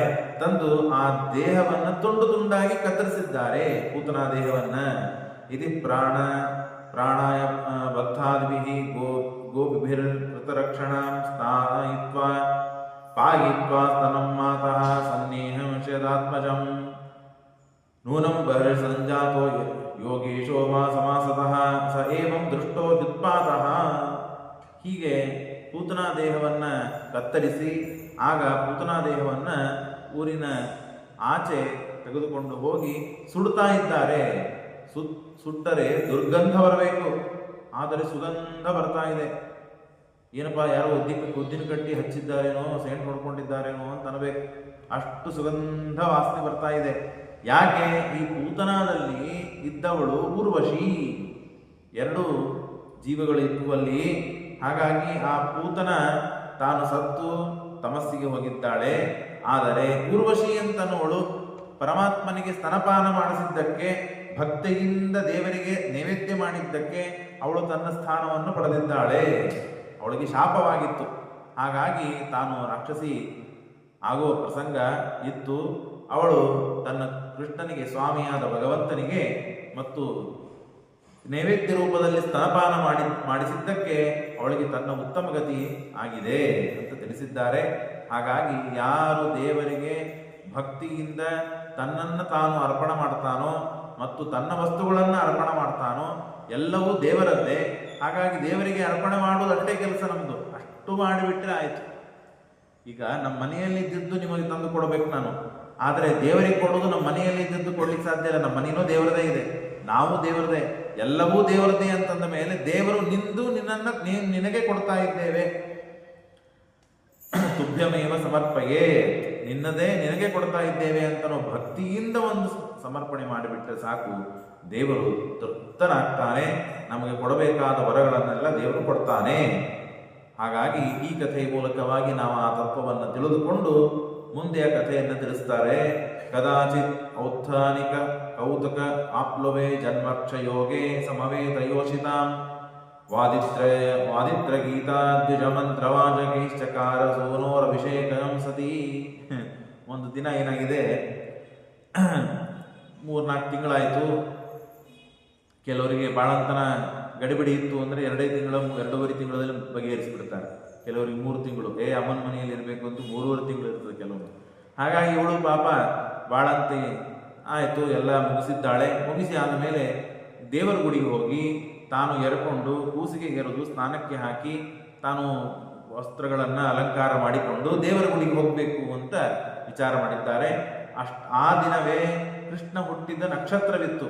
ಹಾಗಾಗಿ ಒಂದು ಸತ್ಯನಾರಾಯಣ ಪೂಜೆ ಮಾಡಬೇಕು ಅಂತ ಪಾಪ ಅವಳಿಗೆ ಸತ್ಯನಾರಾಯಣ ಪೂಜೆ ಮಾಡಿ ದೇವರ ಗುಡಿಗೆ ಹೋಗಿ ದೇವರ ಪೂಜೆ ಮಾಡಿಸಿ ಅಲ್ಲಿ ಬಂದ ಬ್ರಾಹ್ಮಣರಿಗೆಲ್ಲ ಊಟಕ್ಕೆ ಹಾಕಬೇಕು ಅಂತ ವಿಚಾರ ಮಾಡಿ ಬ್ರಾಹ್ಮಣರನ್ನ ಕರೆದು ಸ್ವಸ್ತಿ ವಾಚನವನ್ನು, ಬ್ರಾಹ್ಮಣರ ಆಶೀರ್ವಾದವನ್ನು ಮಾಡಿಸಿಕೊಂಡಿದ್ದಾಳೆ. ಅಷ್ಟೊತ್ತಿಗೆ ನಂದನು ಬಂದ ಆ ಸುಡುವುದನ್ನೆಲ್ಲ ನೋಡಿದ, ಬಹಳ ಗಾಬರಿಯಾಗಿತ್ತು. ಹಾಗಾಗಿ ಆ ಪೂತನಾ ದೇಹ ಸಂಸ್ಕಾರ ಆಗುವ ಸಮಯದಲ್ಲೇ ತಾನು ಬಂದಿದ್ದಾನೆ. ಆಗ ವಸುದೇವನ ಮಾತನ್ನು ಕೇಳಿದ. ವಸುದೇವ ಬಹಳ ಪೂರ್ವ ತ್ರಿಕಾಲ ಜ್ಞಾನಿ ಇದ್ದಾನೆ, ಅವನು ಯಾವಾಗ ಇದೆಲ್ಲ ಜ್ಯೋತಿಷ್ಯ ಕಲಿದು ಗೊತ್ತಿಲ್ಲ, ಅಂತೂ ಆಗುವುದನ್ನೇ ಹೇಳಿದ್ದಾನೆ ಅಂತ ತಿಳಿದುಕೊಂಡು ತಾನು ಬಂದಾಗ ಮುಂದೆ ಎಲ್ಲ ಈ ಘಟನೆ ನಡೆದೋಗಿದೆ ಅವನ ಮುಂದೆ. ಆಗ ಈ ಎಲ್ಲ ಉತ್ತಮ ವೈಭವ ನಡೆಯುವ ಸಮಯದಲ್ಲಿ ವಿಪ್ರೈಹಿ ಕೃತು ಸ್ವಸ್ತ್ಯಜನಂ ಸುಪೂಜಿತೈಹಿ, ಅವರಿಂದ ಆಶೀರ್ವಾದವನ್ನು ಪಡೆದು ಎಲ್ಲರಿಗೆ ಅವರಿಗೆ ಕೊಡಬೇಕಾದ ದಾನ ಧರ್ಮಗಳನ್ನೆಲ್ಲ ಮಾಡಿದ್ದಾನೆ. ಆಗ ಕೂಸು ಶ್ರೀಮಂತರ ಮನೆಯಲ್ಲಿ ಬಲಕ್ಕಾದರೆ ಒಂದು ಹಬ್ಬ, ಎಡಕ್ಕಾದರೆ ಒಂದು ಹಬ್ಬ. ಸಣ್ಣ ಕೂಸು ಒಳಗಾಡಲಿಕ್ಕೆ ಆಗ್ತಿರಂಗಿಲ್ಲ. 3 ತಿಂಗಳಾದ ಮೇಲೆ ಸ್ವಲ್ಪ ಚಲನವಲನಗಳು ಆಗಲು ಪ್ರಾರಂಭವಾಗ್ತದೆ ಕೂಸುಗಳಿಗೆ. ಹಾಗಾಗಿ ಮಾಡಿದ್ದಕ್ಕೆ ತಾವು ಪುಣ್ಯಾವಚನಾದಿಗಳನ್ನು ಮಾಡಿ ದೇವತಾ ಗುಡಿಗೆ ಹೋಗಿ ಬಂದು ಎಲ್ಲ ಮಾಡಿದ್ದಾರೆ. ಆಗ ಮನೆಯಲ್ಲಿ ಬಹಳ ಗದ್ದಲ, ಸಂಸ್ಕಾರಗಳು ಹಬ್ಬಗಳು ಮನೆಯಲ್ಲಿ ಮಾಡಬೇಕಾದಾಗ ಅವ್ರ ಮನೆಯವರಿಗೆ ಜಾಗ ಇರೋದಿಲ್ಲ. ಈಗ ಆಗ್ಬಿಡ್ತದೆ ಕೆಲವೊಮ್ಮೆಲ್ಲ. ಬಹಳ ಸಣ್ಣದ ಮನೆ ಇರಲಿ ಅಥವಾ ದೊಡ್ಡದ ಮನೆ ಇದ್ದಾಗಲೂ ಅವರು ದೊಡ್ಡವರಾಗಿದ್ರು ಅಂತೆ. ಬಳಗ ಹೆಚ್ಚು, ಪರಿವಾರ ಹೆಚ್ಚು, ತಿಳಿದವರು ಗೊತ್ತಿದ್ದವರು ಪರಿಚಿತರು ಹೆಚ್ಚಾಗಿರ್ತಾರೆ. ಹಾಗಾಗಿ ಎಲ್ಲರೂ ಬಂದಿದ್ದಾರೆ. ಆಗ ಕೃಷ್ಣ ಮಲ್ಕೊಳ್ಳಿಕ್ಕೆ ಅವನಿಗೆ ಜಾಗ ಇಲ್ಲ, ನಿದ್ದೆ ಬರ್ತಾ ಇದೆ, ಆಕಳಿಸ್ತಾ ಇದ್ದಾನೆ. ಇವನಿಗೆ ಸುರಕ್ಷಿತವಾದ ಸ್ಥಳದಲ್ಲಿ ಮಲಗಿಸಬೇಕು ಅಂತ ಪಾಪ ಯಶೋದೆ ವಿಚಾರ ಮಾಡ್ತಾ ಇದ್ದಾಳೆ. ಹಾಗಾಗಿ ಯಶೋದೆ ಅಲ್ಲಿ ಒಂದು ಹೊರಗಡೆ ಒಂದು ಚಕಡಿ ಬಂಡಿ ಇತ್ತು, ಅಲ್ಲಿ ನೆರಳಿತ್ತು, ಸುತ್ತಮುತ್ತಲೆಲ್ಲ ಮತ್ತು ಮೊಸರು ಗಡಿಗೆ ಇಟ್ಟಿದ್ರು. ಹಾಗಾಗಿ ಇದೇ ಸುರಕ್ಷಿತವಾದ ಜಾಗ ಅಂತ ಅನ್ಕೊಂಡು ಪಾಪ ಕೃಷ್ಣನನ್ನ ಅಲ್ಲಿ ಮಲಗಿಸಿದ್ದಾಳೆ. ಸಣ್ಣ ಸಣ್ಣ ಮಕ್ಕಳು ಸುತ್ತಮುತ್ತ ಕೃಷ್ಣನನ್ನ ಆಟ ಆಡಿಸ್ತಾ ಇದ್ರು. ಬಂದವರಿಗೆ ಅರ್ಶಿನ ಕುಂಕುಮ ಆಹೇರಿ ಇದರಲ್ಲಿ ಬ್ಯುಸಿ ಆಗಿಬಿಟ್ಟಿದ್ದಾಳೆ ಅವಳೆಲ್ಲ. ನಂದನು ಬಂದವರಿಗೆ ಗಂಡಸರಿಗೆ ಮಾತನಾಡಿಸಲು ಬ್ಯುಸಿಯಾಗಿದ್ದಾನೆ, ಅಲ್ಲಿ ವ್ಯಸ್ತನಾಗಿದ್ದಾನೆ. ಕೃಷ್ಣನನ್ನು ಕೇಳೋರು ಯಾರೇ ಇಲ್ಲ. ಆ ಹುಡುಗರು ಪಾಪ ಚಿಕ್ಕ ಚಿಕ್ಕ ಮಕ್ಕಳು ಆಟ ಆಡ್ತಾ ಇದ್ದಾರೆ. ಈ ಸಮಯವನ್ನು ನೋಡಿಕೊಂಡು ಒಂದು ಶಕಟಾಸುರ ಅವನು ಬಂದು ಬಂಡೆಯಲ್ಲಿ ಪ್ರವೇಶ ಮಾಡಿ ಆ ಬಂಡೆಯನ್ನ ಕೃಷ್ಣನ ಮೇಲೆ ಹಾಯಿಸಿ ಅವನು ಕೊಂದ್ಬಿಟ್ರೆ ಆಯ್ತು ಅಂತ 2ನೇ ಅಸುರ ತಾನು ಕೃಷ್ಣನ ಸಂಹಾರಕ್ಕಾಗಿ ಕಂಸ ಪ್ರೇರಿತನಾಗಿ ಬಂದಿದ್ದಾನೆ. ಔತ್ಥಾನಿಕೆ ಕರ್ಮಣಿಯ ಸಮಾಗತಾಃ ನಂದಾದ್ವಯಶ್ಚಾದ್ಭುತ ದರ್ಶನಾಕುಲಾಃ ಕಥಂ ಸ್ವಯಂ ವೈ ಶಕಟಂ ವಿಪರ್ಯಾತ್. ಆಗ ಆ ಶಕಟಾಸುರ ತಾನು ಪ್ಲಾನ್ ಮಾಡಿದ, ಆ ಬಂಡೆಯಲ್ಲಿ ಪ್ರವೇಶ ಮಾಡಿದ ಮೇಲೆ ಕೃಷ್ಣ ಮಲಗಿದಂತೆ ನಾಟಕ ಮಾಡ್ತಾ ಇದ್ದ. ಎಚ್ಚರಾದ ಕೂಡಲೇ ಕೂಸುಗಳಿಗೆ ತಾಯಂದ್ರು ಕಾಣಿಸ್ಬೇಕು. ತಾಯಂದ್ರು ಕಾಣಿಸ್ಲಿಲ್ಲ ಅಂತಂದ್ರೆ ಒದರ್ಲಿಕ್ಕೆ ಶುರು ಮಾಡ್ತದೆ, ಅಳ್ಳಿಕ್ಕೆ ಶುರು ಮಾಡ್ತದೆ. ಹಾಗೆ ಕೃಷ್ಣನು ಕೂಡ ಜೋರಾಗಿ ಕೈಕಾಲಗಳನ್ನು ಅಳ್ಳಾಡಿಸಿ ಶುರು ಮಾಡಿದ. ಪುಟ್ಟದಾದ ಪಾದ, ಅದ್ಭುತವಾದ ಪಾದ. ಆ ಪಾದದ ಕಿರುವಳು ಬಡಿದಿದೆ ಇದಕ್ಕೆ, ಆ ಬಂಡಿಗೆ. ಶಕಟಾಸುರ ಒಳಗಿದ್ದಾನೆ, ಎಲ್ಲ ದೇವರಿಗೆ ಗೊತ್ತು. ಬಡದರೆ ಹಾರಿ ಆಕಾಶಕ್ಕೆ ಹೋಗಿದೆ. ಹಾರ್ತಾ ಆಕಾಶಕ್ಕೆ ಹೋಗಿ ಗರಗರ ಗರಗರ ತಿರುಗಿ ತಳಗೆ ಬಿದ್ದು ದಪ್ಪನೆ ಎಲ್ಲ ಬಂಡಿ ಅಸ್ತವ್ಯಸ್ತವಾಗಿ ಒಡೆದು ಹೋಗಿದೆ. ಅದರ ಜೊತೆಗೆ ಆ ಶಕಟಾಸುರನು ಸತ್ತು ಹೋಗಿದ್ದಾನೆ. ಜೋರಾದ ಶಬ್ದ. ಅದನ್ನು ಕೇಳಿ ಸುತ್ತಮುತ್ತಲಿದ್ದವರು ಎಲ್ಲರೂ ಗಾಬರಿ. ಯಶೋಧ ನೋಡ್ತಾ ಇದ್ದಾಳೆ. ಇದೇ ಬಂಡಿನ, ನಾನು ನನ್ನ ಕೂಸನ್ನ ಈ ಬಂಡಿ ಕೆಳಗಡೆ ಮಲಗಿಸಿದ್ದೆ. ಕೃಷ್ಣನಿಗೆ ಏನಾಗಿದೆ ಅಂತ ನೋಡಿದರೆ ಆರಾಮಾಗಿ ನಗತಾ ನಗತಾ ಬಾಯಿಯಲ್ಲಿ ಬಟ್ಟನ್ನು ಇಟ್ಟುಕೊಂಡು ಚಿತ್ತಾರಾಮಾಗಿದ್ದಾನೆ ಕೃಷ್ಣ. ಏನು ಸಮಸ್ಯೆ ಇಲ್ಲ. ಏನಾಯ್ತು? ಈ ಬಂಡಿ ಮೇಲೆ ಹಾರತೇನು ಯಾರಿಗೂ ಗೊತ್ತಾಗ್ಲಿಲ್ಲ. ಏನೋ ಚಮತ್ಕಾರ ಆಯ್ತಲ್ಲ, ಏನೋ ಜಾದೂ ಆಯ್ತಾ ಇಲ್ಲಿ? ಯಾರು ಬಂದು ಏನ್ ಮಾಡಿದ್ರು? 10 ಮಂದಿ 100 ಮಂದಿ ಸೇರಿ ಎತ್ತಿ ಬೀಸಾಡಿದ್ರು ಇಷ್ಟು ದೂರ ಹೋಗೋದಿಲ್ಲ ಮೇಲೆ ಆಕಾಶಕ್ಕೆ. ಅಂತದ್ದಿಷ್ಟು ಮೇಲು ಹೋಯ್ತು ಹೇಗೆ, ತಳಗ್ ಬಿತ್ತು ಹೇಗೆ, ಒಡಿತ್ ಹೇಗೆ? ಏನಿದು ವಿಚಿತ್ರ ಚಮತ್ಕಾರ? ಅದ್ರ ಬಗ್ಗೆ ಬಹಳ ಗಮನ ಬರಲಿಲ್ಲ ಯಾರಿಗೂ. ಯಾಕೆ? ಕೃಷ್ಣನಿಗೇನಾಯ್ತಾ ಅಂತನೋ ಗಮನ ಅಲ್ಲಿ ಹರಿಸಿಬಿಟ್ಟ ಭಗವಂತ. ಆಗ ಅಪ್ರಮೇಯಂ ರುದತಾನೇನ ಪಾದೇನ ಕ್ಷಿಪ್ರಮೇತನ್ನ ಸಂಶಯ ನ ತದೇ ಶ್ರದ್ಧೆರೆ ಗೋಪಾಹ ಬಾಲಮಾಭಷದಿತ್ಯುತ. ಬಗಲಿಗೆ ಪಕ್ಕದಲ್ಲಿ ಇದ್ದ ಆ ಸಣ್ಣ ಸಣ್ಣ ಮಕ್ಕಳು ಕೃಷ್ಣನನ್ನು ಆಟ ಆಡಿಸ್ತಾ ಇದ್ವಲ್ಲ, ಅವಕ್ಕೆಲ್ಲ ಕೇಳಿದ್ರು ಏನಾಯ್ತು, ಯಾಕಿಷ್ಟು ಬಂಡೆ ಹಾರಿತು ಮೇಲೆ? ಏನಾಯ್ತು ಅಂದ್ರೆ, ಇಲ್ಲ, ಕೃಷ್ಣ ಬಡಿಸಿದ ಕಾಲನ್ನ, ಕೃಷ್ಣ ತನ್ನ ಕಿರುಬಳನ್ನ ಬಡಿಸಿದ್ದಕ್ಕೆ ಇಷ್ಟು ಮೇಲೆ ಹಾರಿ ಹೋಯ್ತು, ಹಾಗಾಗಿ ಬಿತ್ತು ಅಂದಾಗ ಸಣ್ಣ ಮಕ್ಕಳ ಮಾತಿನ ಮೇಲೆ ಯಾರೂ ವಿಶ್ವಾಸ ಮಾಡಲಿಲ್ಲ. ಆದರೆ ಅವರು ಸತ್ಯ ಮಾತನಾಡಿದ್ರು. ದೇವರ ಮಹಿಮೆ ಅವರಿಗೆ ಗೊತ್ತಿಲ್ಲ, ಆದರೆ ದೇವರು ಮಾಡಿದ ಮಹಿಮೆಯನ್ನ ಕಂಡವರು ನೋಡಿದ್ದನ್ನೇ ಹೇಳಿದ್ರು. ಆದರೆ ಅದರ ಮೇಲೆ ಯಾರು ವಿಶ್ವಾಸ ಮಾಡಲಿಲ್ಲ. ಸಣ್ಣ ಸಣ್ಣ ಮಕ್ಕಳು ಏನೋ ಮಾತಾಡ್ತದೆ, ಏನೋ ಹೇಳ್ತದೆ ಅಂತ ಹೇಳಿ ಉದಾಸೀನ ಮಾಡಿ ಆಯ್ತು. ಕೃಷ್ಣಗಂತೂ ಏನಾಗಿಲ್ಲಲ್ಲ. ಅಪ್ರಮೇಯಂ ಬಲಂ ತಸ್ಯ, ಅವನ ಬಲ ಅಪ್ರಮೇಯ, ಅವನ ಅಪ್ರಮೇಯ ಪರಮಾತ್ಮ, ಯಾರಿಗೂ ತಿಳಿಯಲು ಸಾಧ್ಯವಿಲ್ಲ. ಮೇಯ ಅಂದ್ರೆ ಜ್ಞಾನ ವಿಷಯನಾಗುವವನು. ಅಪ್ರಮೇಯ ಅಂದ್ರೆ ಏನು? ಯಾರಿಗೂ ಎಂದೂ ಜ್ಞಾನ ವಿಷಯನಾಗದೇ ಇದ್ದ ಭಗವಂತ ಅವನ ಅಪ್ರಮೇಯನಾಗಿದ್ದಾನೆ. ಅಂತ ಭಗವಂತ ತಾನು ಈ ಲೀಲೆಯನ್ನು ತೋರಿಸಿದ್ದಾನೆ. ಬಲವಂತಸ್ಯ ಬಾಲಕಸ್ಯ ನತೆ ವಿದುಹು, ಬಾಲಕರಾದದ್ದವರು, ಜ್ಞಾನಿಗಳಾದವರಿಗೇ ತಿಳಿಯಲು ಸಾಧ್ಯ ಇಲ್ಲ. ಲಕ್ಷ್ಮೀದೇವಿಯು ಇವತ್ತು ಕೂಡ ಪರಮಾತ್ಮನ ಗುಣಗಳನ್ನ, ಒಂದೇ ಒಂದು ಗುಣವನ್ನು ಅನಂತ ಕಾಲದಿಂದ ಎಣಿಸ್ತಾ ಬಂದಿದ್ದಾಳೆ, ನಡೀತಾ ಇಲ್ಲ, ಅವಳಿಗೂ ಪೂರ್ಣವಾಗಿ ಅರ್ಥವಾಗಿಲ್ಲ. ಅಂದ ಮೇಲೆ ಈ ಬಾಲಕರಿಗೆ ಏನು ಅರ್ಥ ಆಗಬೇಕು? ರುದಂತಂ ಸುಧಮಾದಾಯ, ಕೃಷ್ಣ ಅಳ್ತಾ ಇದ್ದಾನೆ, ನಾಟಕ ಮಾಡ್ತಾ ಇದ್ದಾನೆ. ಆ ಅಳು ಕೂಸನ್ನ ತೆಗೆದುಕೊಂಡು ಯಶೋದ ಗ್ರಹಶಂಕಿತ, ಮತ್ತೆ ಎಲ್ಲಪ್ಪ ಮತ್ತಿಷ್ಟೆಲ್ಲ ನಾನು ಜನರಿಗೆ ಕರೆದು ಎಲ್ಲರಿಗೆ ವೈಭವವನ್ನು ಮಾಡಬೇಕು ಅಂತ ನನಗೆ ಅಭಿಪ್ರಾಯ ಇದ್ದಿದ್ದಿಲ್ಲ. ಯಾಕೆ? ಪ್ರತಿ ಬಾರಿ ನನ್ನ ಕೃಷ್ಣನಿಗೆ ಏನಾದರೂ ಸಮಸ್ಯೆ ಆಗ್ತದೆ, ಮತ್ತೆ ಇವೆಲ್ಲ ಆಗಬಾರದು ಅಂತ ವಿಚಾರ. ಆದರೆ ಏನಾದರೂ ಆಗೇ ಬಿಡುತ್ತದೆ ಅಂತ ಹೇಳಿ ಬಂದವರಿಗೆಲ್ಲ ಹೇಳಿ, ಮತ್ತೆ ಪುನಃ ಬಂದವರ ಕಡೆಯಿಂದ ವಿಪ್ರರಿಂದ ಸ್ವಸ್ತಿ ವಾಚನಾದಿಗಳನ್ನ, ಆಶೀರ್ವಾದಗಳನ್ನ ಮಾಡಿಸಿ ಮತ್ತೆ ಪುನಃ ಕೃಷ್ಣನನ್ನ ಕಾಪಾಡಿದ್ದಾಳೆ. ವಾಚಯಿತ್ವ, ಬಂದವರಿಗೆಲ್ಲ ಊಟಕ್ಕೆ ಹಾಕಿದ್ದಾಳೆ, ಆಶೀರ್ವಾದವನ್ನು ಪಡೆದಿದ್ದಾಳೆ. ಹುತ್ವಾಚಾಗ್ನಿಂ ದ್ವಿಜಾತಿಭಿಃ ಪ್ರದಾತ್ ಅನ್ನಂ ಮಹಾಗುಣಂ, ಶ್ರೇಷ್ಠವಾದ ಅಡಿಗೆಯನ್ನು ಮಾಡಿಸಿ ತಾನು ಎಲ್ಲ ಬಡಿಸಿದ್ದಾಳೆ. ಇಷ್ಟು ಆ ಏನು ಬಾಳಂತನ ಮುಗಿದ ಮೇಲೆ ಕೃಷ್ಣನ ಜನ್ಮ ಆದಾಗ ಯಾವ ನಕ್ಷತ್ರ ಇತ್ತೋ ಅದೇ ನಕ್ಷತ್ರ ಆ ದಿನ ಇದ್ದದ್ದಕ್ಕಾಗಿ ತಾವೊಂದು ದೇವರ ಪೂಜೆ ಮಾಡಿ ಬಂದವರಿಗೆಲ್ಲ ಊಟಕ್ಕೆ ಹಾಕಬೇಕು ಅಂತ ವಿಚಾರ ಮಾಡಿದ್ರು. ಆ ಕಾರ್ಯ ನಿರ್ವಿಘ್ನವಾಗಿ ನಡೀತು. ವಿಘ್ನಗಳು ಬಂದಂತೆ ಆದವು. ಅದರಲ್ಲಿ ಕೃಷ್ಣನ ಮಹಿಮೆ ತಿಳಿಸಿ ಪರಮಾತ್ಮ ತಾನು ಆ ಕಥೆಯನ್ನು ಮುಗಿಸಿದ್ದಾನೆ. ಮತ್ತೊಮ್ಮೆ ಏಕದಾರೋಹ ಆರೂಢಂ ಲಾಲಯಂತಿ ಸುತಂ ಸತಿ ಗಿರ್ಯಮಾಣಂ ಶಿಶೋರೋಢಂ ನಸೇಹೆ ಗಿರಿಕೂಟವತ. ಒಂದಿನ ಯಶೋದೆ ತನ್ನ ತೊಡೆ ಮೇಲೆ ಕೃಷ್ಣನನ್ನ ಇಟ್ಟುಕೊಂಡು ಆಟ ಆಡಿಸ್ತಾ ಇದ್ದಾಳೆ, ಮುದ್ದು ಮಾಡ್ತಾ ಇದ್ದಾಳೆ. ಸಮಯನೇ ಇರೋದಿಲ್ಲ, ಮುಂಜಾನಿಂದ ಸಾಯಂಕಾಲ ತಾನು ಇದರೊಳಗೆ ಆಗ್ತದೆ. ತನ್ನ ಕೂಸನ್ನು ಎತ್ಕೊಳ್ಳಿಕ್ಕೆ ಆಗೋದಿಲ್ಲ ಅಂತ ಎತ್ತುಕೊಂಡು ತೊಡೆ ಮೇಲೆ ಇಟ್ಟುಕೊಂಡು ಮುದ್ದು ಮಾಡುವ ಸಮಯದಲ್ಲಿ ಆಗ ಹೊರಗಿನ ಒಬ್ಬವ ದೈತ್ಯ ಅವನು ಹಣಿಕಾಕಿ ನೋಡ್ತಾ ಇದ್ದಾನೆ. ಯಾವಾಗ ಕೃಷ್ಣ ಏಕಾಂತದಲ್ಲಿ ಸಿಗ್ತಾನೆ ಅವನು ಹೋಗಿ ಕೊಲ್ಬೇಕು ನಾನು ಅಂತ ವಿಚಾರ ಮಾಡ್ತಾ ಇದ್ದಾಗ ಅದನ್ನು ನೋಡಿದ ಕೃಷ್ಣ. ಓ, ಇದಕ್ಕೆ ಬಂದಿರಾ, ಸ್ವಾಗತ, ಬರ್ರಿ, ನಿಮಗೆ ವ್ಯವಸ್ಥೆ ಮಾಡ್ತೀರಿ ಅಂತ ಹೇಳಿ ಕೃಷ್ಣ ಏನು ಮಾಡಿದ, ಆ ಮಲಗಿದ ತೊಡೆ ಮೇಲೇನೆ ತಾನು ಭಾರ ಆಗ್ತಾ ಹೋಗ್ತಾ ಇದ್ದಾನೆ. ಅಣಿಮಾದಿ ಅಷ್ಟ ಶಕ್ತಿ ಇದ್ದಂತಹ ಶ್ರೀಮದಾಚಾರ್ಯರೇ ಮತ್ತೆ ನರಸಿಂಹದೇವರ ಗುಡಿ 3 ಪ್ರದಕ್ಷಿಣೆಯನ್ನ ಹಾಕಿಸಿದ್ರು ಆ ಬಾಲಕನ ಮೇಲೆ ಕೂತು ಅಂತ ನಾವು ಕೇಳ್ತೇವೆ. ಅಂದ ಮೇಲೆ ಅವನಿಗೆ ಸ್ವಾಮಿಯಾದ ಭಗವಂತನಿಗೆ ಈಗೆಲ್ಲ ಶಕ್ತಿ ಇರುವುದಿಲ್ವಾ? ಅಣಿಮ ಲಘಿಮ ಚೈವ, ಈಗೆಲ್ಲ ಆ ಅಷ್ಟಸಿದ್ಧಯ ಅಂತ 8 ಸಿದ್ಧಿಗಳಿವೆ. ಅವೆಲ್ಲ ಹಗರಾಗೋದು, ಭಾರ ಆಗೋದು, ದಪ್ಪಾಗೋದು, ಉದ್ದಾಗೋದು, ಇವೆಲ್ಲ ಇವೆ. ಹಾಗಾಗಿ ಒಮ್ಮೆ ಸಣ್ಣ ಕೂಸು ಹುಟ್ಟಿದಾಗ ಎಷ್ಟೋ ಪೌಂಡ್ ಇರ್ತದೆ, ಅಷ್ಟು ಪೌಂಡ್ ಆಗಿ ಇದ್ದ. ಅದು ಬೆಳೀತಾ ಬೆಳೀತಾ ಬೆಳೀತಾ ಹೋದಂತೆ ಆಯ್ತಪ್ಪ ನನಗೆ ತೊಡಿನೇ ಮುರಿದು ಹಾಕ್ತಾನೆ ಅವನು ಕೃಷ್ಣ ಅಂತ ಹೇಳಿ ಯಶೋದೆ ತಾನು ತಳಗೆ ಮಲಗಿಸಿದ್ಲು. ಅಷ್ಟರೊಳಗೆ ತೃಣಾವರ್ತ ಅಂತನೋ ಅಸುರ ಅವನು ಬಂದು ಚಕ್ರವಾತ ಸ್ವರೂಪೇಣ ಗಿರಿಗಿರಿ ಸುತ್ತಿ ಪೂರ್ಣವಾಗಿ ಅದರಲ್ಲಿ ಕಡ್ಡಿಗಳು, ಕಸ, ಪತ್ರ, ಕಾಗದ ಅವು ಇವು ಎಲ್ಲ ಸೇರುವಂತೆ ಎಲ್ಲ ಬಟ್ಟೆಗಳು, ಸುತ್ತಮುತ್ತಲು ಪಾಪ ಎಲ್ಲ ಹೆಣ್ಣು ಮಕ್ಕಳು ಬಿಸಿಲಿದೆ ಅಂತ ಹೇಳಿ ಹಪ್ಪಳ, ಸಂಡಿಗೆ ಅವು ಇವು ಎಲ್ಲ ಮಾಡಿಟ್ಟು ಟೆರಸ್ ಮೇಲೆ ಒಣಗಿರ್ತಾರೆ ಎಲ್ಲರೂ.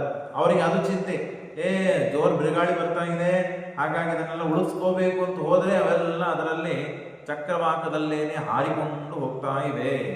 ಕೃಷ್ಣನನ್ನು ನೋಡಬೇಕು ಅಂತ ಯಶೋಧಾದೇವಿ ನೋಡಿದರೆ ಕೃಷ್ಣ ಮೇಲೆ ಹಾರ್ತಾ ಇದ್ದಂತೆ ಮೇಲೆ ಕರೆದುಕೊಂಡು ಹೋದವನು ತೃಣಾವರ್ತ. ಕರೆದುಕೊಂಡು ಹೋದಾಗ ಕೃಷ್ಣ ಏನು ಮಾಡಿಲ್ಲ, ಕೇವಲ ಫಿಂಗರ್ ಟಚ್ ಕೊಟ್ಟ ಕುತ್ತಿಗೆಗೆ. ಫಿಂಗರ್ ಟಚ್ ಕೊಟ್ಟರೆ ಕುತ್ತಿಗೆಯನ್ನು ಜೋರಾಗಿ ಗಟ್ಟಿಯಾಗಿ ಹಿಡಿಯುವುದು, ಸಂಹಾರ ಮಾಡೋದು ಕಾರಣಿಲ್ಲ. ಕೇವಲ ಕೃಷ್ಣ ಅವನನ್ನು ಮುಟ್ಟಿದ, ಸ್ಪರ್ಶ ಮಾಡಿದ, ಅವನು ಸತ್ತೇ ಹೋಗಿದ್ದಾನೆ. ಆಗ ಮೇಲಿನಿಂದ ನೀವು ದೊಡ್ಡದಾದ ದೇಹವನ್ನು ತಗೊಂಡು ಬಿದ್ದ ಕೃಷ್ಣ ಆರಾಮಾಗಿ ಮೇಲಿನಿಂದ, ನಾವೀಗ ಮೇಲೆ ಸೆಕೆಂಡ್ ಫ್ಲೋರಿಗೆ ಹೋಗ್ಬೇಕಂತ ಲಿಫ್ಟಿಗೆ ಹೋಗ್ತೀವಿ, ಲಿಫ್ಟಿಂದ ತಳಗೆ ಬರ್ತೀವಲ್ಲ, ಹಾಗೆ ಕೃಷ್ಣ ಮೇಲಿಂದ ಆರಾಮ್ ಲಿಫ್ಟಿನಿಂದ ಬರುವಂತೆ ನಿಧಾನವಾಗಿ ಬಂದು ಅಲ್ಲಿ ತಳಗೆ ನೆಲೆಸಿದ್ದಾನೆ. ಮತ್ತೆ ಎಲ್ಲ ಕಡೆ ಏನಾಯ್ತು ಕೃಷ್ಣನನ್ನು ಮತ್ತೊಂದು ಮಹಿಮೆ ತೋರಿಸಿದ. ಯಾವ ಸಮಸ್ಯೆ ಆಗಲಿಲ್ಲ.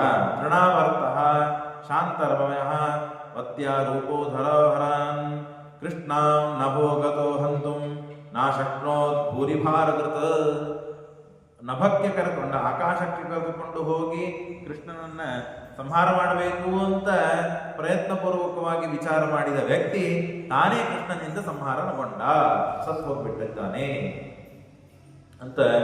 ಪೂತನ ಸಂಹಾರ, ಶಕಟಾಸುರನ ಸಂಹಾರ, ತೃಣಾವರ್ತನ ಸಂಹಾರ, ಹೀಗೆ ಕೃಷ್ಣ ಒಬ್ಬೊಬ್ಬ ದೈತ್ಯ ಯಾರ್ಯಾರು ಕಂಸನ ಕಳಿಸಿದ್ದಾನೋ ಆ ಎಲ್ಲ ದೈತ್ಯರನ್ನ, ಸ್ತ್ರೀ ಮತ್ತು ಪುರುಷ ದೈತ್ಯರನ್ನ ಆರಾಮಾಗಿ ಕೊಲ್ತಾ ಇದ್ದಾನೆ. ಅನಂತ ಶಕ್ತಿಯಾದ ಭಗವಂತನಿಗೆ ಏನು ಸಮಸ್ಯೆ ಇಲ್ಲ. ನೋಡೋರಿಗೆ ಗಾಬರಿ, ಏನಾದರೂ ಆಗ್ತದೆ ಅಂತ ಕೃಷ್ಣನ ಮಹಿಮೆ ತಿಳಿದೇ ಇದ್ದ ವ್ಯಕ್ತಿಗಳಿಗೆ ಗಾಬರಿಯಾದಂತೆ ಆಗ್ತದೆ. ಆದರೆ ಯಾವ ಸಮಸ್ಯೆಗಳು ಆಗದೇನೆ ಜನಕ್ಕೂ ಸಮಸ್ಯೆ ಇಲ್ಲ, ಊರಿನವರಿಗೂ ಸಮಸ್ಯೆ ಇಲ್ಲ, ಇನ್ನ ಕೃಷ್ಣನಂತೂ ಸಮಸ್ಯೆ ಇಲ್ಲೇ ಇಲ್ಲ. ಏಕದ ಮತ್ತೊಮ್ಮೆ ತೊಡೆ ಮೇಲೆ ಇಟ್ಟುಕೊಂಡು ತಾನು ಕೃಷ್ಣ ಮುಖವನ್ನು ನೋಡ್ತಾ ಸಂತೋಷದಿಂದ ಕೃಷ್ಣನನ್ನು ಆಟಾಡಿಸ್ತಾ ಇದ್ದಾಳೆ. ಏಕದಾ ಭಗವಾದಾಯ ಸ್ವಾಮುಖಂ ಆರೋಪ್ಯ ಮಾಮಿನಿ ಪ್ರಸ್ತುತಂ ಪಾಲಯಾಮಾಸ ಸ್ತನಂ ಸ್ನೇಹ ಪರಿಪ್ಲುತ. ಹಾಲನ್ನು ಕುಡಿಸಿದ್ದಾಳೆ, ಸ್ನೇಹದ ಭಕ್ತಿಯಿಂದ ಹಾಲನ್ನು ಕುಡಿಸ್ತಾ ಇದ್ದಾಳೆ. ಪೀತಪಾಲಸ್ಯ ಜನನಿ ಸಾತಸ್ಯ ರುಚಿನಿಸ್ಮಿತಂ. ಆಗ ಹಾಲು ಕುಡಿದಾದ ಮೇಲೆ ನಗ್ತಾ ಇದ್ದ ಕೃಷ್ಣನ ಮುಖ ನೋಡಿ ಸಂತೋಷ ಪಡ್ತಾ ಇದ್ದಾಳೆ. ಆಗ ದೇವರ ಬಾಯಿಯನ್ನು ತೆಗೆದು ಆಕಳಿಸಿದಂತೆ ಬಾಯಿಯನ್ನು ತೆಗೆದರೆ ಸುಮ್ಮನೆ ಏನಿದೆ ಬಾಯಿಯಲ್ಲಿ ಅಂತ ನೋಡಬೇಕು. ಬಾಯಿಯಲ್ಲಿ ಹಲ್ಲೆ ಬಂದಿಲ್ಲ ಕೃಷ್ಣನಿಗೆ, ಅಷ್ಟು ಸಣ್ಣವನು, ಚಿಕ್ಕ ಪಾಲಕ. ಆದರೆ ತೆಗೆದು ನೋಡಿದರೆ, ಬಾಯಿ ತೆಗೆದದ್ದನ್ನು ನೋಡಿದರೆ ಇಡೀ ಭೂಮಂಡಲವನ್ನ, ಸಪ್ತ ಸಾಗರಗಳು, ಸಪ್ತ ದ್ವೀಪಗಳು, ಮತ್ತೆ ತಳಗಿನ ಲೋಕಗಳು, ಮೇಲೆ ಮತ್ತೆ ಪೃಥ್ವಿ, ಅಪ, ತೇಜಸ್ಸು, ವಾಯು, ಆಕಾಶ, ಆಮೇಲೆ ಮಹತ್ತತ್ವ, ಆಮೇಲೆ ಪ್ರಕೃತಿ ತತ್ವ, ಅವ್ಯಾಕೃತ ಆಕಾಶ, ಇಡೀ ಎಲ್ಲವನ್ನು ಪರಮಾತ್ಮ ತನ್ನ ಮುಖದಲ್ಲೇನೆ ತೋರಿಸಿದ್ದಾನೆ. ಅವಳ ಯೋಗ್ಯತೆ ಎಷ್ಟಿತ್ತು ಅಷ್ಟು ತಾನು ನೋಡಿದ್ಲು. ಆದರೆ ಪರಮಾತ್ಮ ತೋರಿಸಿದ್ದು ಮಾತ್ರ ಎಲ್ಲವನ್ನು. ಖಂ ರೋದಸಿ ಜ್ಯೋತಿರನಿ ಕಮಾಶಾಹ, ಸೂರ್ಯೆಂದು ಸೂರ್ಯಚಂದ್ರಗಳನ್ನು ತೋರಿಸಿದ್ದಾನೆ. ತಾನು ಸೃಷ್ಟಿಯನ್ನ ಮಾಡಿದ ಯಾವ ಪದಾರ್ಥಗಳಿವೆಯೋ ತೊಡೆ ಮೇಲೆ ಕೂತು ತೊಡೆ ಮೇಲೆ ಮಲಗಿಸಿ ಕೃಷ್ಣನನ್ನು ನೋಡುವ ದೃಶ್ಯವೂ ಅದರಲ್ಲಿ ಕಂಡಿದೆ. ಗೋಕುಲವೂ ಕಂಡಿದೆ, ಸಮಗ್ರವಾದ ಪೃಥ್ವಿಯೂ ಕಂಡಿದೆ. ದೇವರಿಂದ ನಿರ್ಮಿತವಾದ ಏನು ವಸ್ತುವಿವೆಯೋ ಎಲ್ಲವೂ ಕಂಡಿದೆ. ಒಂದೇ ಮಾತಿನಲ್ಲಿ ಹೇಳಬೇಕಂದ್ರೆ ಸೂರ್ಯನ್ ಧ್ರುವನ್ ವಿಶ್ವಸನಾಂ ಬುಧಿಶ್ಚ ದೀಪಾನ್ ನಗಾನ್ ತದ್ದುಹತರ್ಮರ್ತನಾನಿ ಭೂತಾನಿ ಯಾನಿ ಸ್ಥಿತ ಜಂಗಮಾನಿ. ಎಲ್ಲವೂ ಚರಾಚರವಾದ ವಸ್ತುಗಳು ಆ ನೋಡುವ ಕೃಷ್ಣನ ಪುಟ್ಟ ಬಾಯಿಯಲ್ಲಿ ನೋಡಿದಳು. ಒಂದು ದಿವಸ ಗರ್ಗಾಚಾರ್ಯರು ಆ ಯಾದವರಿಂದ ಪ್ರೇರಿತರಾಗಿ ಕೃಷ್ಣ ಬಲರಾಮರು ಹುಟ್ಟಿದ್ದಾರೆ, ಅವರಿಗೆ ನಾಮಕರಣವಾಗುತ್ತೆ. ನಾವು ಸಿದ್ಧವತ್ಕೃತ್ಯ ಕೃಷ್ಣ ಬಲರಾಮ ಅಂತ ಅನ್ಕೊಂಡು ಬರ್ತಿರ್ತೇವೆ. ಅವರಿಗೇನ ನಾಮಕರಣವೇ ಆಗಿಲ್ಲ. ಹಾಗಾಗಿ 3 ತಿಂಗಳಾಯಿತು, ಕೃಷ್ಣ ಬಲರಾಮರಿಗೆ ನಾಮಕರಣ ಆಗಬೇಕಲ್ಲ. ಯಾದವರೆಲ್ಲ ಮತ್ತು ಸ್ವಲ್ಪ ಬಲವಂತ ಮಾಡಿ ಅವರನ್ನು ಕಳಿಸಿದ್ದಾರೆ. ಗರ್ಗಾಚಾರ್ಯರು ಯಾದವರ ಪುರೋಹಿತರು, ಗರ್ಗ ಸಂಹಿತೆ ಇದೆ ಅವರ ಹೆಸರ ಮೇಲೇನೆ ದೊಡ್ಡ ಸಂಹಿತೆ. ಬಹಳ ತ್ರಿಕಾಲ ಜ್ಞಾನಿಗಳವರು, ಎಲ್ಲ ಜ್ಯೋತಿಷ್ಯದಲ್ಲಿ ಹೆಚ್ಚಿನ ಮಾಹಿತಿಯನ್ನ, ಹೆಚ್ಚಿನ ಜ್ಞಾನವನ್ನು ಪಡೆದವರು. ಈ ಕಾಲಕ್ಕೆ ಗ್ರಹಣ ಆಗಬೇಕು, ಈ ಕಾಲಕ್ಕೆ ಇದಾಗ್ತದೆ, ಎಲ್ಲವನ್ನು ತಾವು ಏನು ಬರೆದಿಡ್ತಾರೋ ಅದರ ಪ್ರಕಾರವೇ ಆಗುವಷ್ಟು ಜ್ಞಾನ ಆಗಿನ ಕಾಲದ ಜನ ಅವರೆಲ್ಲ. ಹಾಗಾಗಿ ಮಹಾಜ್ಞಾನ ಅಂತಹ ಗರ್ಗಾಚಾರ್ಯರು ತ್ವಂ ಹಿ ಬ್ರಹ್ಮ ವಿದಾಂ ಶ್ರೇಷ್ಠವು ಸಂಸ್ಕಾರಂ ಕರ್ತುಮರ್ಹಸಿ ಬಾಲಯೋರ್ ಅನಯೋರ್ ನೃಣಾಂ ಜನ್ಮನ ಬ್ರಾಹ್ಮಣೋ ಗುರು. ಹಾಗಾಗಿ ಇವರು ಬಾಲಕರಿಗೆ ನಾಮಕರಣ ಮಾಡಬೇಕಾಗಿದೆ ಸ್ವಾಮಿ, ನೀವು ಅಲ್ಲಿಗೆ ಹೋಗಬೇಕು ಅಂತಂದಾಗ ಗರ್ಗಾಚಾರ್ಯರು ಆಗಲಿ ಅಂತ ಕಂಸಪ್ಪಾಪಮತಿ ಅದು ಊರಿಗೆ ಬರ್ತಾರೆ. ಬಂದದ್ದಕ್ಕೆ ನಂದನು ಪ್ರಾರ್ಥನೆ ಮಾಡಿದ, ನೀವು ಬಂದಿರಿ ಮಹಾತ್ಮರು, ನಿಮ್ಮ ಸಮಕ್ಷಮದಲ್ಲಿ ನಿಮ್ಮ ಅಧ್ಯಕ್ಷತೆಯಲ್ಲಿ ನೀವೇ ಈ ನಾಮಕರಣವನ್ನು ನಡೆಸಿಕೊಡ್ಬೇಕು. ಇಲ್ಲಪ್ಪ ಮಾರಾಯ, ನಾನೆಲ್ಲ ಮಾಡೋದಿಲ್ಲ. ಯಾಕೆ? ನಾಮಕರಣ ಮಾಡಿಸಿದರೆ ನಿನಗೂ ಸಮಸ್ಯೆ, ನನಗೂ ಸಮಸ್ಯೆ, ಕೃಷ್ಣನಿಗೂ ಸಮಸ್ಯೆ, ವಸುದೇವನಿಗೂ ಸಮಸ್ಯೆ. ಯಾಕೆ? ನಾನು ಯಾದವರ ಮತ್ತು ಪುರೋಹಿತ ಅಂತ ಕಂಸನಿಗೂ ಗೊತ್ತು. ಗೋಕುಲದಲ್ಲಿ ನಾಮಕರಣ ನಡೀತಾ ಇದೆ, ಯಾದವರ ಗುರುಗಳು ಹೋಗಿದ್ದಾರೆ ಅಂತ ಕಂಸನಿಗೆ ಸುದ್ದಿ ಗೊತ್ತಾದ್ರೆ ಅವನು ಕೃಷ್ಣ ಅಂತ ಗೊತ್ತಾಗ್ಬಿಡ್ತದೆ, ವಸುದೇವರ ಮಗನೇ ಅಂತ ಗೊತ್ತಾಗ್ಬಿಡ್ತದೆ. ಹಾಗಾಗಿ ನಾನು ಬರೋದಿಲ್ಲ. ಇಲ್ಲ ಸ್ವಾಮಿ, ನೀವು ಮಾಡಿಸ್ಲೇಬೇಕು, ಒಂದು ಕರಾರ ಮೇಲೆ ಮಾಡಿಸ್ತೇನೆ. ಯಾರಿಗೂ ಗೊತ್ತಾಗಬಾರ್ದು, ಮನೆ ಪೂರ್ತಿ ಕಾರ್ಯಕ್ರಮ ಮಾಡಬೇಕು. ಮನೆ ಪೂರ್ತಿ ಕಾರ್ಯಕ್ರಮ ಮಾಡೋದು ಅಂದ್ರೆ ಮತ್ತೆ 150 ಮಂದಿ ಆಗೇ ಬಿಟ್ಟಿರ್ತದೆ. ಹಾಗಾಗಿ ಇವನು ನಂದ. ಹಾಗಾಗಿ ತಾನೇ ಏನು ವಿಚಾರ ಮಾಡಿದ, ಆಗ್ಲಿ ಸ್ವಾಮಿ ಹಾಗೆ ಮಾಡ್ತೀನಿ, ಯಾರಿಗೇನು ಭಾಳ ಮಂದಿ ಹೇಳೋದಿಲ್ಲ, ನಮ್ಮ ಊರಿನವರಿಗೆ ಅಷ್ಟು ಬಿಟ್ಟರು ಹೊರಗಿನವ್ರಿಗೆ ಯಾರಿಗೂ ಕರೆಯೋದಿಲ್ಲ. ಆಯ್ತು ಸರಿ ಆಗ್ಲಿ, ದೇವರ ಇಚ್ಛೆ ಅಂತ ಹೇಳಿ ತಾನು ಏವಂ ಸಂಪ್ರಾರ್ಥಿತೋ ವಿಪ್ರಹ ಸ್ವದರ್ಶಿತಮೇವ ತತ್ ಚಕಾರ ನಾಮಕರಣಂ ಗೂಢ ರಸಿ ಬಾಲಯೋ. ರಹಸ್ಯವಾಗಿ ಈ ನಾಮಕರಣವನ್ನು ಮಾಡಬೇಕು. ಸಂಸ್ಕಾರಗಳನ್ನು ರಹಸ್ಯವಾಗಿ ಮಾಡಿದರೆ ಅದು ಸಂಸ್ಕಾರ ಆಗ್ತದ? ಆಗುದಿಲ್ಲ. ಅದು ಸುದ್ದಿ ಎಲ್ಲ ಕಡೆ ಹರಡುವುದೇ ಇರ್ಲಿ. ಅತ ತಂ ರೋಹಿಣಿ ಪುತ್ರ ರಮಯನ್ ಸುಹೃದೋ ಗುಣೈ ಆಖ್ಯಾಸತೆ ರಾಮ ಇತಿ ಬಲಾಧಿಕ್ಯಾತ್ ಬಲಂ ವಿದುಃ. ಈ ರೋಹಿಣಿ ಮಗನಿಗೆ 3 ತಿಂಗಳು ಮುಂಚೆ ಹುಟ್ಟಿದ್ದಾನಲ್ಲ, ಅವತಾರ ಮಾಡಿದ್ದಾನೆ. ಶುಕ್ಲ ಶೇಷಾವೇಶನಾದಂತಹ ಭಗವಂತನಿಂದ ಅವಿಷ್ಟನಾಗಿ ಮತ್ತು ಶೇಷದಿನ ಅವತಾರ. ಅವನಿಗೇನು ಹೆಸರಿಟ್ರು ಅಂದ್ರೆ ಬಲರಾಮ. ಯಾಕೆ? ಭಾರಿ ಸಾಮರ್ಥ್ಯ, ಭಾರಿ ಬಲ ಮತ್ತು ಎಲ್ಲರನ್ನು ಆಕರ್ಷಣೆ ಮಾಡುವ ಸಾಮರ್ಥ್ಯ ಇತ್ತು ಅವನಿಗೆ. ಮತ್ತು ಸಂಕರ್ಷಣ ಅಂತೂ ನಾಮಕರಣ ಮಾಡಿದ್ದಾರೆ. ಯಾಕೆ? ಗರ್ಭವನ್ನ ತೆಗೆದುಕೊಂಡು ಹೋಗಿ ದುರ್ಗಾದೇವಿ ಅಂದರೆ ದೇವಕಿಯಲ್ಲಿದ್ದ ಗರ್ಭ 3 ತಿಂಗಳಿತ್ತು, ಅದನ್ನು ತೆಗೆದುಕೊಂಡು ಹೋಗಿ ರೋಹಿಣಿಯಲ್ಲಿ ಇಟ್ಲು. ಆಗಲೇ ಗರ್ಭ ಕರಶ ಮಾಡಿ ಸಂಕರ್ಷಣ ಅಂತ. ಮತ್ತು ಯಾದವರಲ್ಲಿ ಎಲ್ಲರನ್ನು ದೂರಾದ ಯಾದವರನ್ನು ಹತ್ರ ಕರೆದು ಪ್ರೀತಿಯನ್ನು ಉಂಟು ಮಾಡುವ ಸಾಮರ್ಥ್ಯ ಇತ್ತು ಬಲರಾಮ ದೇವರಿಗೆ. ಹಾಗಾಗಿ ಸಂಕರ್ಷಣ. ಬಲಾಧಿಕ್ಯವಿದ್ದದ್ದರಿಂದ ಬಲರಾಮ. ಇವರನ್ನು ನೋಡಿ ಎಲ್ಲರಿಗೆ ಸಂತೋಷವಾಗ್ತಾ ಇತ್ತು, ಆದ್ದರಿಂದ ರಾಮ. ಹಾಗಾಗಿ ಬಲರಾಮ ಅಂತ ಮೊದಲೇ ಕೂಸಿಗೆ ನಾಮಕರಣವಾಯಿತು. ಆಸನ್ವರ್ಣಾಸ್ತ್ರಯೋಹ್ಯಸ್ಯ ಗಣ್ಯತೆ ಅನುಗಂ ತನುಃ ಶುಕ್ಲೋ ರಕ್ತ ತಥಾ ಪೀತಃ ಇದಾನಿ ಕೃಷ್ಣತಾಂ ಗತಃ. ಆದರೆ 2ನೇ ಕೂಸಕ್ಕೆ ಏನ್ ನಾಮಕರಣ ಮಾಡಬೇಕು? ಅನಂತ ನಾಮಗಳಿವೆ. ನಾನೇನಾದ್ರೂ ನಾಮಕರಣ ಮಾಡಿದ್ರೆ ಇವರಿಗೆ ಹುಚ್ಚಿಡದಿದೆ ಇವರಿಗೆ ಅಂತ ಹೇಳಿ ನನಗೇ ನಾಮಕರಣ ಮಾಡಿ ಹೋಗಿದ್ದಾರೆ ಜನ. ಅನಂತ ನಾಮಗಳು ಇದ್ದ ಅನಂತ ಸ್ವರೂಪನಾದ ಅನಂತ ಶಕ್ತಿ ಇದ್ದ ಭಗವಂತನಿಗೆ ಏನಾದರೂ ನಾಮಕರಣ ಮಾಡಲಿಕ್ಕೆ ಸಾಧ್ಯವೇ? ವಿಶ್ವಾದಿ ನಾಮಗಳಿಂದ ಸಹಸ್ರನಾಮ, ಅಜಿತಾದಿ ಅನಂತ ರೂಪ, ಎಲ್ಲದಕ್ಕೂ ಹೆಸರಿವೆ ಪರಮಾತ್ಮನಿಗೆ. ಹಾಗಾಗಿ ಬಹೂನಿ ಸಂತಿ ನಾಮಾನಿ ರೂಪಾಣಿ ಸುತಸ್ಯ ಮೇ ಗುಣಕರ್ಮಾನ್ ರೂಪಾಣಿ ತಾನ್ಯಹಂ ವೇದನೋ ಜನಾಃ. ಹಾಗಾಗಿ ಇಲ್ಲಿ ಕೃಷ್ಣ ಅಂತ ನಾಮಕರಣ ಮಾಡಿದ್ದಾರೆ. ಯಾಕೆ? ತಾಯಿ ಕಪ್ಪಾಗಿದ್ದಾಳೆ, ತಾಯಿ ಬಣ್ಣ ಬಂದಿದೆ, ತಾನು ಸ್ವಯಂ ತಾನು ಕೃಷ್ಣನಾಗಿ ಕಪ್ಪಾಗಿದ್ದಾನೆ, ಆದ್ದರಿಂದ ಕೃಷ್ಣ. ಎಲ್ಲರ ಮನಸ್ಸನ್ನು ಆಕರ್ಷಣೆ ಮಾಡುತ್ತಾನೆ, ಆದ್ದರಿಂದ ಇವನಿಗೆ ಕೃಷ್ಣ ಅಂತ ನಾಮಕರಣ ಮಾಡಿದ್ದಾರೆ. ಮತ್ತು ಅವನ ರೂಪ, ಅವನ ಗುಣ ಅನುಪ್ರಕಾರ ಅವನಿಗೆ ಆಯಾ ಕಾಲಕ್ಕೆ ಆಯಾ ಹೆಸರುಗಳು ಬರ್ತದೆ. ಕಾಲೇನ ವ್ರಜತಾಲ್ಪೇನ ಗೋಕುಲೆ ರಾಮಕೇಶವೌ. ತಾವು ದಿನ ಕಳೆದಂತೆ ಬೆಳೀತಾ ಇದ್ದಾರೆ. ಅವರಿಗೆ ಬೆಳವಣಿಗೆ ಇಲ್ಲ. ಕೃಷ್ಣನಿಗೆ ಸದಾಕಾಲ ಏಕ ಪ್ರಕಾರದಿಂದ ಇರೋನು. ನಿತ್ಯ ಪ್ರವೃದ್ಧಸ್ಥಿತ ನಿತ್ಯ ವೃತ್ತಿರಪೇಕ್ಷ ಲೋಕಸ್ಸೈ ಮಂದದೃಷ್ಟಿಯಂ. ಅಂತ ತಾತ್ಪರ್ಯದಲ್ಲಿ ಶ್ರೀಮದಾಚಾರ್ಯ ತಿಳಿಸಿಕೊಟ್ಟಿದ್ದಾರಲ್ಲ.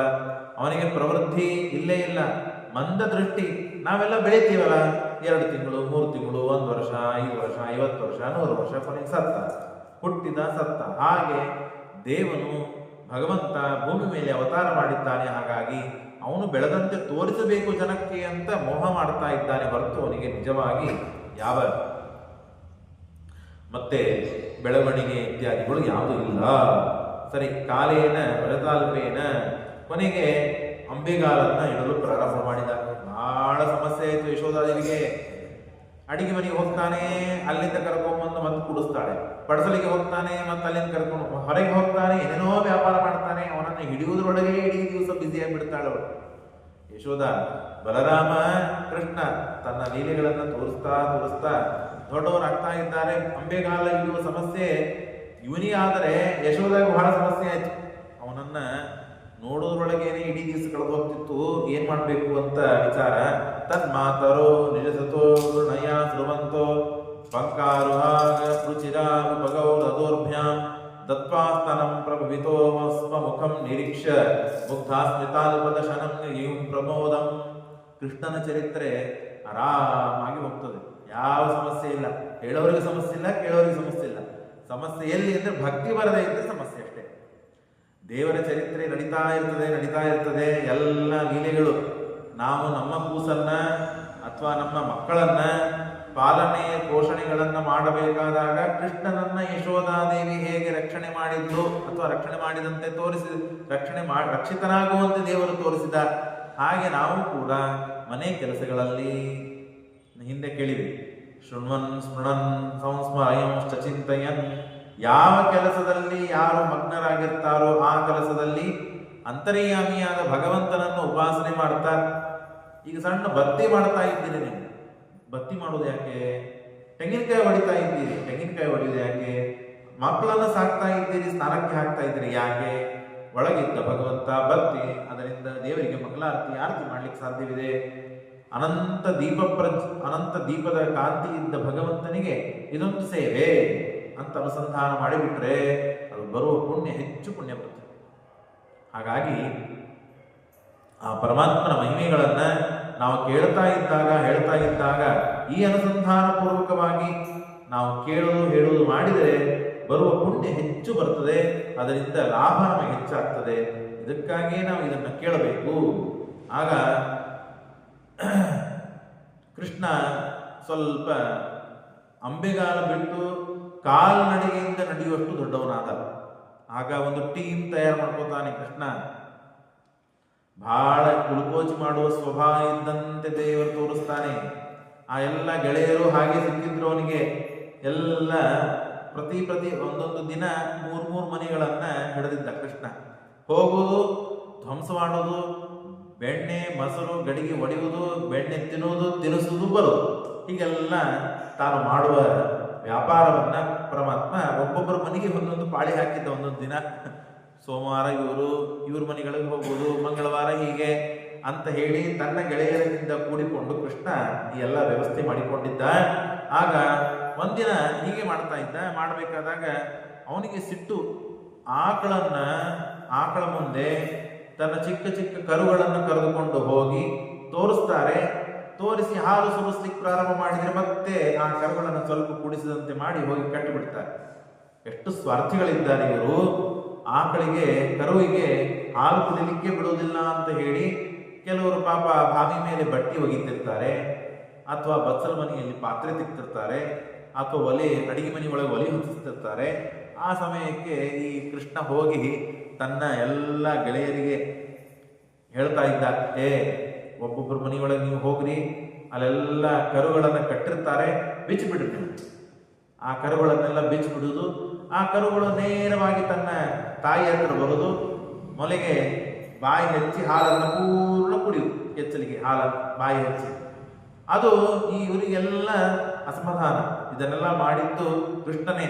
ನಮಗಿವತ್ತು ಹಾಲಿಲ್ಲ ಅಂತ ಆಯ್ತು, ಯಾಕಿಂತ ಕೆಲಸ ಮಾಡ್ತಾನೆ ಇವನು ಅಂತ ಹೇಳಿ ಪ್ರತಿ ಬಾರಿ ಹೀಗೆಲ್ಲ ಆದಾಗ ಮತ್ತು ಯಶೋಧಾದೇವಿಗೆ ಬಂದು ಕಂಪ್ಲೇಂಟ್ ಅನ್ನು ಹೇಳಬೇಕು. ಅವನು ಇಷ್ಟೇ ಅಲ್ಲದೇನೆ ಮತ್ತೆ ವ್ಯಾಪಾರಗಳನ್ನು ಮಾಡ್ತಿದ್ದ. ಬಹಳ ಸಣ್ಣವರು ಅಂತಂದ್ರೆ ತಿಳಿದೇ ಮಾಡುವ ಕೆಲಸಗಳು ಇರ್ತದೆ. ಇವನು ಕೃಷ್ಣ ಹಾಗಲ್ಲ, ತಿಳಿದು ಕೆಲಸ ಮಾಡ್ತಾ ಇದ್ದ. ಏನ್ ತಿಳಿದು ಕೆಲಸ ಮಾಡ್ತಾ ಇದ್ದ? ಬೆಣ್ಣೆಯನ್ನ ಕಳು ಮಾಡ್ತಾ ಇದ್ದ. ಮೊಸರು, ಮಜ್ಜಿಗೆ, ಹಾಲನ್ನು ಕೂಡ ಒಡೆದು ಹಾಕ್ತಿದ್ದ. ಗಡಿಗೆಯನ್ನು ಒಡೆದು ಹಾಕಿ ಎಲ್ಲ ಸೋರಿಸಿ ಬಿಡ್ತಿದ್ದ. ವತ್ಸಾನ್ ಮುಂಚನ್ ಕ್ವಚಿತ ಸಮಗೆ ಕ್ರೋಧ ಸಂಜಾತಃ ಸಹ ಸ್ಥೇಯಂ ಸ್ವಾತ್ಯದಧಿಪಯ ಕಲ್ಪಿತೈ ಸ್ಥೇಯ ಯೋಗೈ ಮರ್ಕಾನ್ ಭೋಕ್ಷಾನ್. ಅನೇಕ ಕಲ್ಪಗಳಿತ್ತು ಅವನಿಗೆ. ಇವ ಹುಡುಗ ಎಷ್ಟಂತ ಬೈಬೇಕ್ರಿ, ಎಷ್ಟಂತ ಹೇಳ್ಬೇಕ್ರಿ. ತಂದೆ ತಾಯಿಗಳಿಗೂ ಬಹಳ ಕಂಪ್ಲೇಂಟ್ ಹೇಳಿದ್ರೆ ಅವರಿಗೆ ತೊಂದರೆ ಆಗ್ತದೆ. ಹಾಗಾಗಿ ಏನ್ ಮಾಡಿದ, ಅವರೆಲ್ಲ ಏನ್ ಮಾಡಿದ್ರು, ಉಪಾಯ ಮಾಡಿದ್ರು. ಕೃಷ್ಣ ಇಟ್ಟಿದ್ದಾನೆ, ಅವನಿಗೆ ಕೈ ಸಿಗುವುದನ್ನ ತಾನು ತಗೊಂಡು ಹೋಗ್ತಾನೆ. ಸ್ವಲ್ಪ ಎತ್ತರದಲ್ಲಿ ಇಟ್ಟರೆ ಏನ್ ಸಮಸ್ಯೆ ಆಗೋದಿಲ್ಲ ಅಂತ ಎತ್ತರದಲ್ಲಿ ಇಟ್ರು. ಎತ್ತರಕ್ಕಿಡ್ತೀರಾ, ನಾನು ವ್ಯವಸ್ಥೆ ಮಾಡ್ತೇನೆ ಅಂತ ಕೃಷ್ಣ ಏನ್ ಮಾಡಿದ, ಅಲ್ಲಿ ಮನೆ ಒಳಗೆ ಮಣೆಗಳು ಇರ್ತಿದ್ವು, ಆ ಮಣೆಗಳನ್ನು ಹಾಕ್ತಾ ಇದ್ದ. ಹಾಕಿ ಅವನಿಗೆ ಎಷ್ಟು ಹೈಟ್ ಬೇಕು ಅಷ್ಟು ಹೈಟ್ ಮಾಡಿಕೊಂಡು ಕೈ ಹಾಕಿ ತಿಂದು ತನ್ನ ಗೆಳೆಯರಿಗೆ ಸಹಾಯ ಮಾಡಿದ ಗೆಳೆಯರಿಗೆಲ್ಲ ತಿನ್ನಿಸಿ, ಪಾಪ ಬೆಕ್ಕು ಮಂಗ್ಯ ಇವೆಲ್ಲ ಕಿಟಕಿ ಒಳಗೆ ನಿಂತು ನೋಡ್ತಾ ಇತ್ತು, ನೀವು ಬರ್ರಿ ಅಂತ ಹೇಳಿ ಪಾಪ ಕರೆದು ಅದಕ್ಕೂ ತಿನ್ನಿಸ್ತಾ ಇದ್ದ ಕೃಷ್ಣ. ಹೀಗೆಲ್ಲ ವ್ಯಾಪಾರಗಳನ್ನ ಮಾಡಿ ತಾನೂ ತಿಂದು ಇನ್ನೊಬ್ಬರಿಗೂ ತಿನ್ನಿಸಿ ಮತ್ತು ಪ್ರಾಣಿಗಳಿಗೂ ತಿನ್ನಿಸಿ ಸಂತೋಷ ಪಡ್ತಿದ್ದ. ಆವಾಗ ಯಾರ ಮನೆಯಲ್ಲಿ ಮಣಿ ಇರ್ತಿದ್ದಿಲ್ಲಲ್ಲ ಅಂತ ಮನೆಗಳಲ್ಲಿ ತಾನು ಗೆಳೆಯಂದ್ರನ್ನ ಬಗ್ಗಿಸ್ತಿದ್ದ. ಬಗ್ಗಿಸಿ ಬೆನ್ನ ಮೇಲೆ ಹತ್ತಿ ಕೃಷ್ಣ ಈ ವ್ಯಾಪಾರವನ್ನು ಮಾಡ್ತಾ ಇದ್ದ. ಇಷ್ಟೆಲ್ಲ ಮಾಡಿ ಎಲ್ಲರೂ ಸಿಟ್ಟಿಗೆ ಬರೋರು. ಒಬ್ಬ ಗೋಪಿಕಾ ಒಂದು ವಿಚಾರ ಮಾಡಿದ್ರು. ಇವಳು ಯಶೋಧಾದೇವಿಗೆ ಬೇಕಾದಷ್ಟು ಬಾರಿ ಹೇಳಿದ್ರು, ನನ್ನ ಮಗ ಬಹಳ ಚಂದಿದ್ದಾನೆ, ನೋಡ್ಲಿಕ್ಕೆ ಸುಂದರ ಇದ್ದಾನೆ ಅಂತ ಹೇಳಿ ಸುಳ್ಳೆ ಬಂದು ನೀವೆಲ್ಲ ಕಂಪ್ಲೇಂಟ್ ಹೇಳ್ತೀರಿ, ಸಾಕ್ಷಿ ಆಧಾರಗಳು ಕೇಳ್ತಾಳಲ್ಲ ಅವಳು. ಪ್ರತಿ ಬಾರಿ ಹೇಳಿದಾಗೆಲ್ಲ ಈ ಎಲ್ಲ ಸುಳ್ಳು ಹೇಳ್ತೀರಿ ನೀವು ಅಂತ ತಾನು ದೂಷಣೆ ಮಾಡ್ತಾಳೆ.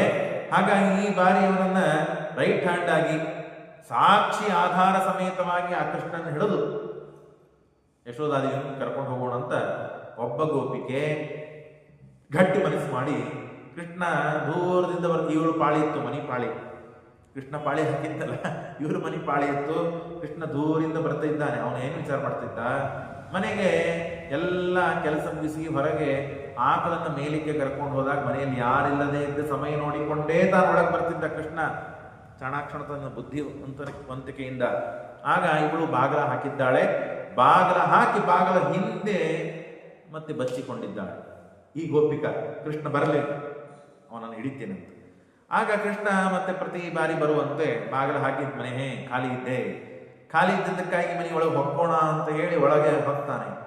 ಹೊಕ್ಕಿದ ಕೂಡಲೇ ಗೋಪಿಕಾ ಅಷ್ಟೇ ಸುಮ್ಮನಾಗ್ಲಿಲ್ಲ. ಅವಳು ಗೋಪಿಕಾಸ್ತ್ರೀ ಅಷ್ಟಕ್ಕೆ ಸುಮ್ಮನಾಗ್ಲಿಲ್ಲ. ಬೆಣ್ಣಿ ಒಳಗೆ ಕೈ ಹಾಕಿ ಅವನು ಬೆಣ್ಣಿ ಒಳಗೆ ಕೈ ಹಾಕಿದ ಮೇಲೆ, ಬೆಣ್ಣಿ ಕೈ ಆದ ಮೇಲೆ ಆ ಕೈಯನ್ನೇ ಹಿಡಿದುಕೊಂಡು ಹೋಗಿ, ನೋಡು ನನ್ನ ಮನೆಯಲ್ಲಿದ್ದ ಬೆಣ್ಣೆಯನ್ನ ನಿನ್ನ ಮಗ ಕದಲಿಕ್ಕೆ ಬಂದಿದ್ದ ಸಾಕ್ಷಿ ಏನಂದ್ರೆ ಬೆಣ್ಣೆ ಕೈ ಇದೆ ಒಂದು ಅಂತ ನಾನು ಯಶೋದಾಗಿ ತೋರಿಸ್ಬೇಕು ಅಂತ ತಾನು ಪ್ಲಾನ್ ಮಾಡಿರ್ತಾಳೆ.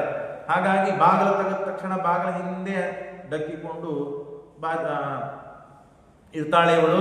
ಆಗ ಕೃಷ್ಣ ನೇರವಾಗಿ ಹೋಗಿ ಅಡಿಗೆ ಮನೆ ಒಳಗೆ ಆ ಬೆಣ್ಣೆ ಗಡಿಗೆ ಒಳಗೇನೆ ಕೈ ಹಾಕಿದ ತಕ್ಷಣ ಬಂದು ಈ ಗೋಪಿಕಾ ಹಿಡಿದು, ಸಿಕ್ಕಿ ಮಗನೇ ಬಾಯಿ ಹೊತ್ತು, ನಿನಗೆ ವ್ಯವಸ್ಥೆ ಮಾಡಿಸ್ತೇನೆ, ಬಯಸ್ತೇನೆ, ಬಡಿಸ್ತೇನೆ ಅಂದಾಗ, ಅಯ್ಯೋ ಯಾರಮ್ಮ ನೀನು ಅಂತ ಕೇಳಿದವ. ಒಮ್ಮೆ ಕೇಳಿದ ತಕ್ಷಣ, ನಾನು ಗೊತ್ತಾಯ್ತು ಅಲ್ಲ, ಹೋದ ಬಾರಿ ನಮ್ಮ ಮನೆಗೆ ಬಂದಿದ್ದಿ, ಆಗ ನಿನ್ನನ್ನು ಹಿಡಿದ್ರೆ ನಿನ್ನ ತಾಯಿ ಒಪ್ಪಲಿಲ್ಲ, ನೀ ಕಳ್ತನ ಮಾಡಿ ಅಂತ ಹೇಳಿದ್ರೆ ಕೇಳಲಿಲ್ಲ ಅವಳು. ನಾನೇ ಅವಳು ಗೊತ್ತಾಯ್ತು ಅಂದಾಗ, ಅಯ್ಯೋ ಸಾರಿ, ನಾನು ನನ್ನ ಮನೆ ಅಂತ ಬಂದಿದ್ದೆ, ಇದು ನಿನ್ನ ಮನೆ ಅಂತ ನನಗೆ ಗೊತ್ತೇ ಇಲ್ಲ. ಒಬ್ಬ ಸುಭಾಷಿತಕಾರ ಹೇಳ್ತಾನೆ, ಕಸ್ತಂ ಕೃಷ್ಣ ಮಮೇ ಹಿಮಾಂ ಕಿಮಿಹಿತೆ ಮನ್ಮಂದಿರ ಶಂಕಯ ಯುಕ್ತಂ ತನ್ನವನಿ ನಭಾಜನಪುಟೆ ನಸ್ತಕ್ಕಿಮರ್ಥಃ ಕಲಹ ಕರ್ತುಂ ತತ್ಪಿಪಿಕಾ ಪಿಪೀಲಿಕಾಪನಯನಂ ಸುತ್ತಾಃ ಕಿಮುದ್ಬೋಧಿತಾಃ. ದೇವರ ಮಹಿಮೆ ಅದ್ಭುತವಾಗಿ ವರ್ಣನೆ ಮಾಡಿದ್ದಾಳೆ. ವಾದ ವಿವಾದದಲ್ಲಿ ಪ್ರಶ್ನೆ ಉತ್ತರಗಳಲ್ಲಿ ಸಂವಾದ ಇದೆ. ಕಸ್ತಂ, ಯಾರು ನೀನು, ಯಾಕೆ ಬಂದಿ ಇಲ್ಲಿ ಅಂತ ಬೆಣ್ಣಿ ಒಳಗೆ ಕೈ ಹಾಕಿದ ಕೃಷ್ಣನ ಹಿಡಿದವಳು. ಆಗ ನಾನು ಕೃಷ್ಣ, ನೀನ್ ಯಾರು ಅಂತ ಕೇಳಿದ್ರು. ನೀ ಯಶೋಧ ಅಲ್ವಾ, ನನ್ನ ತಾಯಿ ಅಂತ, ನನ್ನ ಮನೆ ಅಲ್ವಾ ಇದು. ಕಸ್ತಂ ಕೃಷ್ಣ ಮವೇ ಮಾಂ ಮಮಹಿತೆ ಕಿಂ ಕಸ್ತಂ ಕೃಷ್ಣ ಮವೇ ಹಿಮಾಂ ಕಿಮಿಹಿತೆ ಮನ್ಮಂದಿರ ಶಂಕಯ. ನನ್ನ ಮಂದಿರ ಅಂದ್ಕೊಂಡು ನಾನು ಬಂದಿರಮ್ಮ ಇಲ್ಲಿ. ಕೆಲವೊಮ್ಮೆ ಆಗ್ತಿರ್ತದೆ, ಏನೋ ವಿಚಾರ ಮಾಡ್ತಾ ಇದ್ದಾಗ, ಯಾವುದೋ ಗುಂಪುಗಳೊಳಗಿದ್ದಾಗ ಒಂದೇ ಥರ ಅಪಾರ್ಟ್ಮೆಂಟ್ಗಳಿರ್ತದೆ, ಒಂದೇ ಥರ ಮನೆ ಇರ್ತದೆ. ಹಾಗಾಗಿ ನನ್ನ ಮನೆಗೆ ಹೋಗಿ ಬೆಲ್ ಒತ್ತದೆ, ಇನ್ನೊಬ್ಬರ ಮನೆಗೆ ಹೋಗಿ ಬೆಲ್ ಒತ್ತಿ ಸಾರಿ ಸಾರಿ ನಮ್ಮ ಮನೆ ಅನ್ಕೊಂಡಿದ್ದೆ ಅಂತ ಅನ್ಕೊಂಡು ಅನೇಕ ಬಾರಿ ಬಂದದ್ದಾಗಿರ್ತದೆ. ಹಾಗಾಗಿ ತಪ್ಪಿ ಎಲ್ಲ ಗೋಕುಲದಲ್ಲಿ ಒಂದೇ ಥರ ಮನೆಗಳು. ಹಾಗಾಗಿ ನಿನ್ನ ಮನೆಗೆ ಹೋಗದೇನೆ ನನ್ನ ಮನೆಗೆ ಬಂದೀಯ ಅಂತ ಅನ್ಕೊಳಪ್ಪ. ಬಂದವನೇ ಬಂದು ನವನೀತದಲ್ಲಿ ಯಾಕೆ ಬೆಣ್ಣೆಯಲ್ಲೇ ಕೈ ಹಾಕಿದೆಪ್ಪ ನೀನು? ಮನೆಗೆ ಬರ್ತಾರೆ, ಕಾಲ ಕೈ ತಗೊಳ್ತಾರೆ, ಹೋಗ್ಬೇಕು, ಎಲ್ಲೋ ಒಂದ್ ಕಡೆ ಕೂಡ್ತಾರೆ. ನೀನು ಬೆಣ್ಣೆಯಲ್ಲಿ ಕೈ ಹಾಕ್ತಾ ಇದ್ದಿ ಅಂದ್ರೆ ನನ್ನ ಮನೆಯ ಅನ್ಕೊಂಡು ಬಂದು ಕಳತನ ಮಾಡ್ಲಿಕ್ಕೆ ಬಂದಿ ನೀನು. ಸುಳ್ಳು ಹೇಳ್ಬೇಡ ನೀನು. ಮಂದಿರ ಶಂಕಯ್ಯ ಯುಕ್ತಂ ತನ್ನವನೀತ ಭಾಜನ ಪುಟೆ ನಸ್ತಕ್ಕಿ ಮರ್ತ ಕಲಹ. ಯಾಕೆ ನೀನು ಬೆಣ್ಣೆಯನ್ನ ಕಳ್ಲಿಕ್ಕೆ ಬಂದಿ ಅಂತಂದ್ರೆ ಅವನಂದ ಕೃಷ್ಣ, ಇಲ್ಲಮ್ಮ ನಾನು ಬಂದು ಕಾಲು ತಗೊಂಡು ಸಂಧ್ಯಾವಂದನೆ ಮಾಡಾಮಿದ್ದೆ. ಆದರೆ ಯಾಕೆ ಬೆಣ್ಣೆ ಒಳಗೆ ಕೈ ಹಾಕಿ ಗೊತ್ತಾಯ್ತಾ? ಯಾಕೆ ಅಂತಂದ್ರೆ ನನಗೆ ಒಂದು ಪಾಪ ಇರುವಿ ಬೆಣ್ಣೆ ಒಳಗೆ ಬಿದ್ದು ಒದ್ದಾಡೋದು ನೋಡ್ಲಿಕ್ಕೆ ಸಹನ ಆಗ್ಲಿಲ್ಲ. ಒಂದು ಇರುವಿ ಮತ್ತು ಬೆಣ್ಣೆ ಒಳಗೆ ಬಿದ್ದು ಒದ್ದಾಡ್ತಾ ಇತ್ತು, ಅದು ನನ್ನ ಕಣ್ಣಿಗೆ ಕಾಣಿತು. ಹಾಗಾಗಿ ಆ ಬೆಣ್ಣೆಯೊಳಗೆ ಇದ್ದ ಇರುವಿಯನ್ನು ತೆಗಿಲಿಕ್ಕೆ ನಾನು ಹೋದೆ. ನೀನೇನು ಅನ್ಕೊಂಡಿ? ಬೆಣ್ಣೆ ಒಳಗೆ ಕೈ ಹಾಕಿ ಕಳತನ ಮಾಡ್ಲಿಕ್ಕೆ ಬಂದಿದ್ದಾನೆ. ಪಿಪೀಲಕಾಪನಯನಂ, ಇರುವಿ, ಪಿಪೀಲಕ ಅಂದ್ರೆ ಇರುವಿ. ಆ ಇರುವಿಯನ್ನ ತೆಗಿಲಿಕ್ಕಾಗಿ ನಾನು ಬಂದೆ ಅಮ್ಮ. ಆಯ್ತು, ಎಲ್ಲ ಸರಿ, ನೀನು ಎಲ್ಲರ ರಕ್ಷಣೆ ಮಾಡ್ತಿ, ಯಾರಿಗೆ ತೊಂದರೆ ಕೊಡುವುದಿಲ್ಲ, ಸುಹೃತ್ ನೀನು, ಎಲ್ಲ ಗೊತ್ತು ನನಗೆ. ಆದ್ರೆ ಬರಬೇಕಾದಾಗ ಇವನು ಏನ್ ಮಾಡಿರ್ತಾನೆ ಕೃಷ್ಣ, ಈ ಗೋಪಿಕೆಯ ಮಕ್ಕಳು ಎಲ್ಲರೂ ಹಾಲ್ನಲ್ಲಿ ಮಲಗಿರ್ತಾರೆ. ಹಾಲ್ನಲ್ಲಿ ಮಲಗಿದ ಗೋಪಿಕೆಯ ಮಕ್ಕಳಿಗೆಲ್ಲ ಚೂಟಿ ಬಡದು ಎಬ್ಬಿಸಿ ಬಂದಿರ್ತಾನೆ. ಅವೆಲ್ಲ ಎದ್ದು ಗೋ ಅಂತ ಅಳ್ಲಿಕ್ಕೆ ಪ್ರಾರಂಭ ಮಾಡಿರ್ತಾರೆ. ಅವ್ರಿಗೆ ಯಾಕೆ ಚೂಟಿ ಎಬ್ಬಿಸಿ ಬಂದಿದ್ದೀಪ ನೀನು? ಚೂಟಿಲ್ಲಮ್ಮ ನಾನು. ಅವ್ರಿಗೆ ಏನ್ ಮಾಡಿದ್ದೆ, ನನ್ನ ಪಾಪ ನಿನ್ನೆ ಒಂದು ಕರು ನಾನು ಕರ್ಕೊಂಡು ಹೋಗಿದ್ದೆ, ಕರು ಪಾಪ ಎಲ್ಲೋ ಕಳೆದುಕೊಂಡು ಹೋಗ್ಬಿಟ್ಟಿದೆ. ಆ ಕರು ಎಲ್ಲೋಗಿದೆ ಅಂತ ಹುಡುಕ್ತಾ ಇದ್ದೆ. ಹಾಗಾಗಿ ಇವರೆಲ್ಲ ಪಾಪ ಕಂಡದ್ದಕ್ಕೆ ಇವರು ಕೇಳಿದರೆ ಅಳಬುರ್ಕವು ಎಲ್ಲ ಒಂದಕ್ಕಿಂತ ಎಬ್ಬಿಸಿ ನನ್ನ ಕರು ಎಲ್ಲೋ ಅಂತ ಕೇಳಿದ್ರೆ ಅಳತಾ ಕೂತಿದ್ದೆ. ಹಾಗಾಗಿ ಏನ್ ಮಾಡ್ಬೇಕು ಅಳಬುರ್ಕ ಮಕ್ಕಳನ್ನು ಹಡದಿ ನೀನು ಅಂತ ಒಂದು ಪ್ರಶ್ನೆಗೆ ಒಂದು ಉತ್ತರ. ಅವನ್ನ ಪ್ರಶ್ನೆಯಿಂದ ಕಟ್ ಹಾಕಬೇಕು ಅಂತ ವಿಚಾರ ಮಾಡಿ ಸಿಗ್ತಾನೆ ಇಲ್ಲ ಕೃಷ್ಣ. ಎಲ್ಲದಕ್ಕೂ ಉತ್ತರ. ಯಾಕೆ ಮನೆಗೆ ಬಂದಿ ಅಂದ್ರೆ ನನ್ನ ಮನೆ ಅನ್ಕೊಂಡು ಬಂದೆ. ಯಾಕೆ ಬೆಣ್ಣೆ ಒಳಗೆ ಕೈ ಹಾಕಿ ಅಂತ ಕೇಳಿದ್ರೆ ಅಲ್ಲಿ ಇರುವಿ ಪಾಪ ಒದ್ದಾಡ್ತಾ ಇತ್ತು, ಅದನ್ನ ಬದಲಿಸ್ಬೇಕು ಅಂತ ನಾನು ಮಾಡಿದ್ದೆ. ಮತ್ತೆ ಈ ಮಲಗಿದಂತಹ ಹುಡುಗರನ್ನ ಯಾಕೆ ನೀನು ಚೂಟಿ ಎಬ್ಬಿಸಿದಿ ಅಂದ್ರೆ ಚೂಟಿಲ್ಲ, ಎಬ್ಬಿಸಿತ್ತು ಯಾಕೆ ಗೊತ್ತಾ, ನನ್ನ ಕರು ಕಳೆದೋಗಿತ್ತು, ಅದಕ್ಕಾಗಿ ಎಬ್ಬಿಸಿತ್ತು, ಅಳಿತಾವೆ ಅಂತ ಹೇಳಿ ನೀನು ಯಾರನ್ನು ಸೋಲಿಸ್ಲಿಕ್ಕೆ ಸಾಧ್ಯ, ಯಾರು ನಿನ್ನನ್ನು ಕಟ್ಲಿಕ್ಕೆ ಸಾಧ್ಯ ಅಂತ ಕೈ ಮುಗಿತಾಳೆ. ಕೃಷ್ಣ ಸಿಕ್ತು ಚಾನ್ಸ್ ಅಂತ ಓಡಿ ಹೋಗ್ಬಿಡ್ತಾನೆ. ಹಾಗಾಗಿ ಇಂಥ ಲೀಲೆಗಳನ್ನ ಮಾಡುವ ಕೃಷ್ಣನಿಗೆ ಕೃಷ್ಣ ಲೀಲೆಗಳನ್ನು ಕೇಳಿದರೆ ಯಾಕೆ ಕೃಷ್ಣ ಇಂಥ ಲೀಲೆಗಳನ್ನು ತೋರಿಸಿದ್ದ, ಯಾಕೆ ಇನ್ನೊಬ್ಬರಿಗೆ ತೊಂದರೆ ಕೊಡ್ತಾ ಇದ್ದ, ಯಾಕೆ ಬೆಣ್ಣೆಯನ್ನ ಕಳತನ ಮಾಡ್ತಾ ಇದ್ದ ಅಂತಂದ್ರೆ ಶ್ರೀಮದಾಚಾರ್ಯರು ಹೇಳ್ತಾರೆ, ಗೋಪಿಕಾ ಸ್ತ್ರೀಯರಲ್ಲಿ ಅನೇಕ ಥರ ಮನಸ್ಸಿದ್ದ ಗೋಪಿಕಾ ಸ್ತ್ರೀಯರಿದ್ರು. ಕೃಷ್ಣನ ಈ ಲೀಲೆಗಳನ್ನ ಕೇಳಿ ನೋಡಿ ಸಂತೋಷ ಪಡ್ತಾ ಇದ್ರು. ಓ ಕೃಷ್ಣ ಬಂದ. ಮುಂಜಾನಿಂದ ಆವಾಗಿನ ಕಾಲದಲ್ಲಿ ಬೆಣ್ಣೆಯನ್ನ ತೆಗೆಯುವುದಂದ್ರೆ ಬಹಳ ಕಠಿಣ. ಒಬ್ಬ ಮನುಷ್ಯನದಷ್ಟು ಎತ್ತರಿನ ನೀವೆಲ್ಲ ನೋಡಿರ್ತೀರಿ, ನಾನು ಕೇಳಿದ್ದೆ. ಆ ಗಡಿಗೆಗಳು ಇರ್ತಿದ್ವಂತೆ, ಅದರಲ್ಲಿ ಹಾಕಿ ಅದನ್ನ ತಾಸಗಟ್ಲೆ ಕಡಿದ್ರೆ ಬೆಣ್ಣೆ ಬರುವಂತಹ. ಹಾಗಾಗಿ ಕಷ್ಟದಿಂದ ಬೆವರು ಸುರಿಸಿ ಪಾಪ ಮಾಡಿದ ಕೆಲವರಿಗೆ ಸಂತೋಷ ಆಗ್ತಿತ್ತು. ಇಷ್ಟು ಕಷ್ಟದಿಂದ ತೆಗೆದ ಬೆಣ್ಣೆಯನ್ನ ಕೃಷ್ಣ ತಗೊಂಡು ಹೋದಲ್ಲ, ತಿಂದಲ್ಲ, ಉಂಡಲ್ಲ, ಸಾರ್ಥಕವಾಯಿತು ನಮ್ಮ ಜೀವನ, ನಮ್ಮ ಶ್ರಮ ಸಾರ್ಥಕವಾಯಿತು ಅಂತ ಕೆಲವರು ಸಂತೋಷ ಪಟ್ಟವರಿಗೆ ಹೆಚ್ಚು ಪುಣ್ಯ ಕೊಡ್ತಾ ಇದ್ದ ದೇವರು. ಹೆಚ್ಚು ಪುಣ್ಯ ಇದ್ದವರು ಸಿಟ್ಟಿಗೆ ಬರ್ತಿದ್ರು, ದ್ವೇಷ ಮಾಡ್ತಾ ಇದ್ರು. ಅವರಿಗೆ ಏದಮಾನದ್ವಿಟ ಅಂತ ದೇವರಿಗೆ ಹೆಸರಲ್ಲ. ಹಾಗಾಗಿ ಏದಮಾನದ್ವಿಟ ಅಂತ ದೇವರಿಗೆ ಹೆಸರಿದ್ದರಿಂದ ದೇವರು ಬಹಳ ಪುಣ್ಯನ್ನ ಗಳಿಸಿದವರಿಗೆ ದೇವರ ಮೇಲೆ ದ್ವೇಷ ಮಾತ್ಸರ್ಯಗಳು ಹುಟ್ಟುವಂತೆ ದೇವರು ಮಾಡಿ ಅವರನ್ನ ಪುಣ್ಯ ಅವರ ಲೆವೆಲ್ ಆಗಿ ತಂದಿಡುತ್ತಿದ್ದ. ಹಾಗಾಗಿ ಈ ಕೆಲಸವನ್ನು ಪರಮಾತ್ಮ ಮಾಡ್ತಾ ಇದ್ದ. ಕಳತನ ಮಾಡುವುದು ಯಾರ ಮನೆಯಲ್ಲಿ? ಇನ್ನೊಬ್ಬರ ಮನೆಯಲ್ಲಿ ಹೋಗಿ ನಿಮ್ಮ ಮನೆಯಲ್ಲಿ ಬಂದು ನಿಮ್ಮ ಮನೆಯಲ್ಲಿದ್ದ ವಸ್ತುವನ್ನು ನಾನು ತೆಗೆದುಕೊಂಡು ಬಂದೆ, ಯಾಕಂದ್ರೆ ನನ್ನ ವಸ್ತು ಅಲ್ಲ, ಹಾಗಾಗಿ ಕಳತನ ಅಂತ ಆಗ್ತದೆ. ಸಮಸ್ತವೂ ದೇವರದ್ದೇ. ನಿಮ್ಮ ಮನೆಯೇನು, ನಮ್ಮ ಮನೆಯೇನು, ನೀವೇನು, ನಾವೇನು, ಎಲ್ಲರೂ ದೇವರ ಅಧೀನ, ದೇವರ ವಸ್ತುಗಳೇ. ಅಂದಮೇಲೆ ದೇವರು ತನ್ನ ಮನೆಯಲ್ಲಿದ್ದ ಬೆಣ್ಣೆಯನ್ನ ತಗೊಂಡೇನು, ಇನ್ನೊಬ್ಬರ ಮನೆಯಲ್ಲಿದ್ದ ಬೆಣ್ಣೆಗಳನ್ನು ತಗೊಂಡ್ರೇನು, ಎಲ್ಲ ಒಂದೇ ಇದೆ. ಹಾಗಾಗಿ ಕಳತನ ಮಾಡಿದ್ದಲ್ಲ, ಅದು ದೇವರ ಮಹಿಮೆ. ದೇವರಲ್ಲಿ ಭಕ್ತಿ ಬರುವುದಕ್ಕಾಗಿ ದೇವರು ಹಾಗೆ ದೇವರ ಭಕ್ತರಿಗೆ ಮಾಡಿದಂತಹ ಒಂದು ಕ್ರೀಡೆ, ಆಟ ಅಂತ ಅರ್ಥ ಮಾಡಿಕೊಳ್ಳಬೇಕು ಅಂತ ಇಷ್ಟು ಆ ದೇವರ ಮಹಿಮೆಯನ್ನು ತಿಳಿಸ್ತಾರೆ. ಅನೇಕ ಮಹಿಮೆಗಳಿವೆ. ಮತ್ತು ಒಂದು ದಿನ ಏಕದಾ ಕ್ರೀಡಮಾನಾಸ್ತೆ, ಪ್ರತಿನಿತ್ಯ ಕೃಷ್ಣನಿಗೆ, ಎಲ್ಲ ಸಣ್ಣ ಮಕ್ಕಳಿಗೆ ಇರ್ತದಲ್ಲ, ಜೊತೆಗಿದ್ದವರಿಗೆ ಏನಿರ್ತದೆ, ತನ್ನ ತಾಯಿ ತಂದೆಗಳ ಮುಂದೆ ಕಂಪ್ಲೇಂಟ್ ಹೇಳಿ ಅವನನ್ನು ಕೃಷ್ಣನಿಗೆ ಬಯಸಬೇಕು, ಬಡಿಸ್ಬೇಕು, ಅಳಿಸ್ಬೇಕು ಅಂತ ಅನ್ನುವ ಏನೋ ವ್ಯಾಪಾರ. ಹಾಗಾಗಿ ಒಂದಿನ ನೋಡ್ತಾ ನೋಡ್ತಾ ಎಲ್ಲರೂ ಪ್ರತಿನಿತ್ಯ ಏನೋ ಮಾಡ್ತಿದ್ನೋ ಗೊತ್ತಿಲ್ಲ, ಎಲ್ಲರೂ ನೋಡ್ತಾ ನೋಡ್ತಾ ಇದ್ದಾಗಲೇ ಮಣ್ಣನ್ನು ತಗೊಂಡು ಬಾಯಿಯಲ್ಲಿ ಹಾಕೊಂಡ್ಬಿಟ್ಟರು. ನೋಡದೇ ಇದ್ದಾಗ ಹಾಕೊಂಡ್ರೆ ಏನು ಸಮಸ್ಯೆ ಇರ್ತಿದ್ದಿಲ್ಲ. ಎಲ್ಲರೂ ನೋಡ್ಲಿ ಅಂತ ಹೇಳಿ ದೇವರೇನ್ ಮಾಡ್ಬಿಟ್ಟ, ಮಣ್ಣನ್ನು ತೆಗೆದುಕೊಂಡು ಬಾಯಿಯಲ್ಲಿ ಹಾಕೊಂಡ್ಬಿಟ್ಟ. ಆಗ ಎಲ್ಲರೂ ಬಂದು ಆ ಕೃಷ್ಣನ ಕರ್ಕೊಂಡು ಬಂದರು. ಕೃಷ್ಣನ ಕರ್ಕೊಂಡು ಬಂದು ಏಕದಾ ಕ್ರೀಡಮಾನಾಸ್ತೆ, ಆಟ ಆಡ್ತಾ ಇದ್ದಾಗ ರಾಮಾದ್ಯ ಗೋಪಧಾರಕ ಕೃಷ್ಣೋ ಮೃದಂ ಭಕ್ಷಿತವಾನ್ ಇತಿ ಮಾತ್ರೇ ನ್ಯವೇದಯತ್, ತನ್ನ ಯಶೋಧಾದೇವಿ ಮುಂದೆ ಕರೆದುಕೊಂಡು ಬಂದು ನಿಂದ್ರಿಸಿದ್ರು. ನಿಂದ್ರಿಸಿ, ಮಣ್ಣನ್ನು ತಿಂದಿದ್ದ ನೋಡಮ್ಮ ನಿನ್ನ ಮಗ, ಬಹಳ ತುಂಟ ಇದ್ದಾನೆ, ನೋಡು ಏನಾಗಿದೆ ಅಂತ ಹೇಳಿ ಅವನ್ನ ಬಯಸ್ಬೇಕು ಅಂತ ಹೇಳಿ, ಸಾಗೃಹಿತ್ವಾ ಕರೆ ಕೃಷ್ಣಂ ಉಪಲಭ್ಯ ಹಿತೈಷಣಿ. ಆಗ ಯಶೋಧ ಅಯಮಾತ್ಮಸ್ತೆ, ಕಣ್ಣು ತೆಗೆದಿದ್ದಾಳೆ ಯಶೋಧ. ಕರೆ ಹೇಳಿ ನೀನು, ಅವ್ರು ಹೇಳಿದೆಲ್ಲ ಕರೆಯೋದು ಇಲ್ಲೋ, ಮಣ್ಣು ತಿಂದಿದ್ದೀಯ, ಬಾಯಿಂದ ಹೇಳಬೇಕಾದ್ರೆ ಬಾಯಿಯಲ್ಲಿ ಮಾಡಿದೆ, ಅದಕ್ಕೆ ಮುಂದ ಕೃಷ್ಣ ತಿಂದಿಲ್ಲ ನಾನು ಅಂತ ಬಾಯಿ ಬಿಟ್ಟು ಹೇಳಿಲ್ಲ, ಬಾಯಿಂದ ಹೇಳಿಲ್ಲ, ಬರೀ ಗೋಣಾಕಿದ. ಆಗ ಯಶೋಧಾದೇವಿ ಹೇಳ್ತಾಳೆ, ಕಸ್ಮಾನ್ ಮೃದಾಂತವಾತ್ಮಾನಂ ಭಗವಾನ್ ಭಕ್ಷಿತವಾನ್ ರಹ ವಹಂತಿ ತಾವಕಾಕೇತೆ ಕುಮಾರಾಸ್ತೆ ಗ್ರಹವೋ ಮೃಗಂ. ಆಗ ನಾಹಂ ಭಕ್ಷಿತವಾನಂಬ, ನಾನು ತಿಂದಿಲ್ಲಮ್ಮ, ಇವರೆಲ್ಲ ನನ್ನ ಮೇಲೆ ದ್ವೇಷ, ಎಲ್ಲ ಆಟಗಳಲ್ಲಿ ಎಲ್ಲ ಕೆಲಸಗಳಲ್ಲಿ ನಾನು ಮುಂದಿರ್ತೇನೆ, ಹಾಗಾಗಿ ಇವನು ಏನಾದರೂ ಮಾಡಿ ಬಯಸಬೇಕು ಅಂತ ಹೇಳಿ ಸುಳ್ಳೆ ಎಲ್ಲ ಅಪವಾದ ಕೊಡ್ತಾ ಇದ್ದಾರೆ ಇವರೆಲ್ಲ. ನಾನೇ ಅಣ್ಣ, ನಾನು ಮತ್ತೆ ಮಣ್ಣನ್ನು ತಿಂದಿಲ್ಲಮ್ಮ ಅಂದಾಗ, ಬಾಯಿ ತಿಂದಿವೆಲ್ಲ ಗೊತ್ತಾಗ್ತದೆ ನನಗಂತ ಹೇಳಿ ಕೈ ಹಿಡಿದು ಜಗ್ಗಿ ತನ್ನ ತೊಡೆ ಮೇಲೆ ಕುಡಿಸಿಕೊಂಡು ಬಾಯಿಯನ್ನ ತೆಗಿಲಿಕ್ಕೆ ಪ್ರಯತ್ನ ಮಾಡಿ ಕೊನೆಗೆ ತೆಗಿತಾಳೆ. ತೆಗೆದ್ರೆ ಮತ್ತೆ ಪರಮಾತ್ಮ ಹಿಂದಕ್ಕೂ ಒಮ್ಮೆ ಇಡೀ ತನ್ನ ಬಾಯಿಯಲ್ಲಿ ಜಗತ್ತನ್ನ ವಿಶ್ವರೂಪವನ್ನು ಭಗವಂತ ತೋರಿಸಿದ.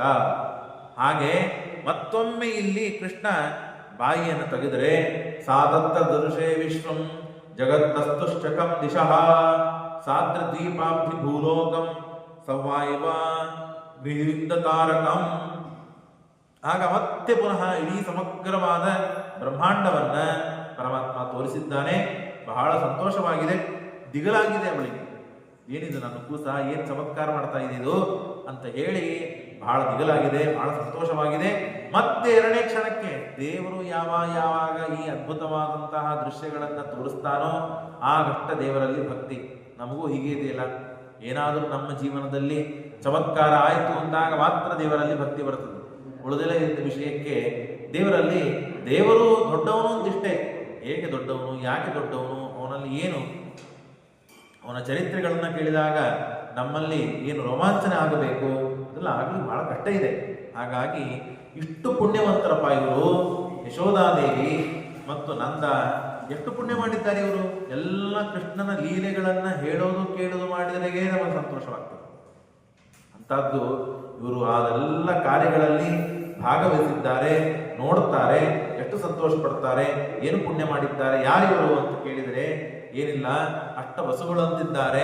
ಅದರಲ್ಲಿ ದ್ರೋಣ ಎಂಬ ಬಸು, ಅವನೇ ಈಗ ನಂದನಾಗಿದ್ದಾನೆ. ಧರ ಅಂತ ಹೇಳಿ ಅವಳ ಹೆಂಡತಿ, ಅವಳೇ ಈಗ ಯಶೋಧ ಆಗಿದ್ದಾಳೆ. ಹೀಗಾಗಿ ದ್ರೋಣ ಮತ್ತು ಧರಾದೇವಿನೇ ಈಗ ಯಶೋಧ ಮತ್ತು ನಂದರಾಗಿದ್ದಾರೆ. ತಪಸ್ಸು ಮಾಡಿದ್ರು ಬ್ರಹ್ಮದೇವರನ್ನು ಕುರಿತು, ಬ್ರಹ್ಮದೇವರಿಗೆ ಪ್ರಾರ್ಥನೆ ಮಾಡಿದ್ದಾರೆ.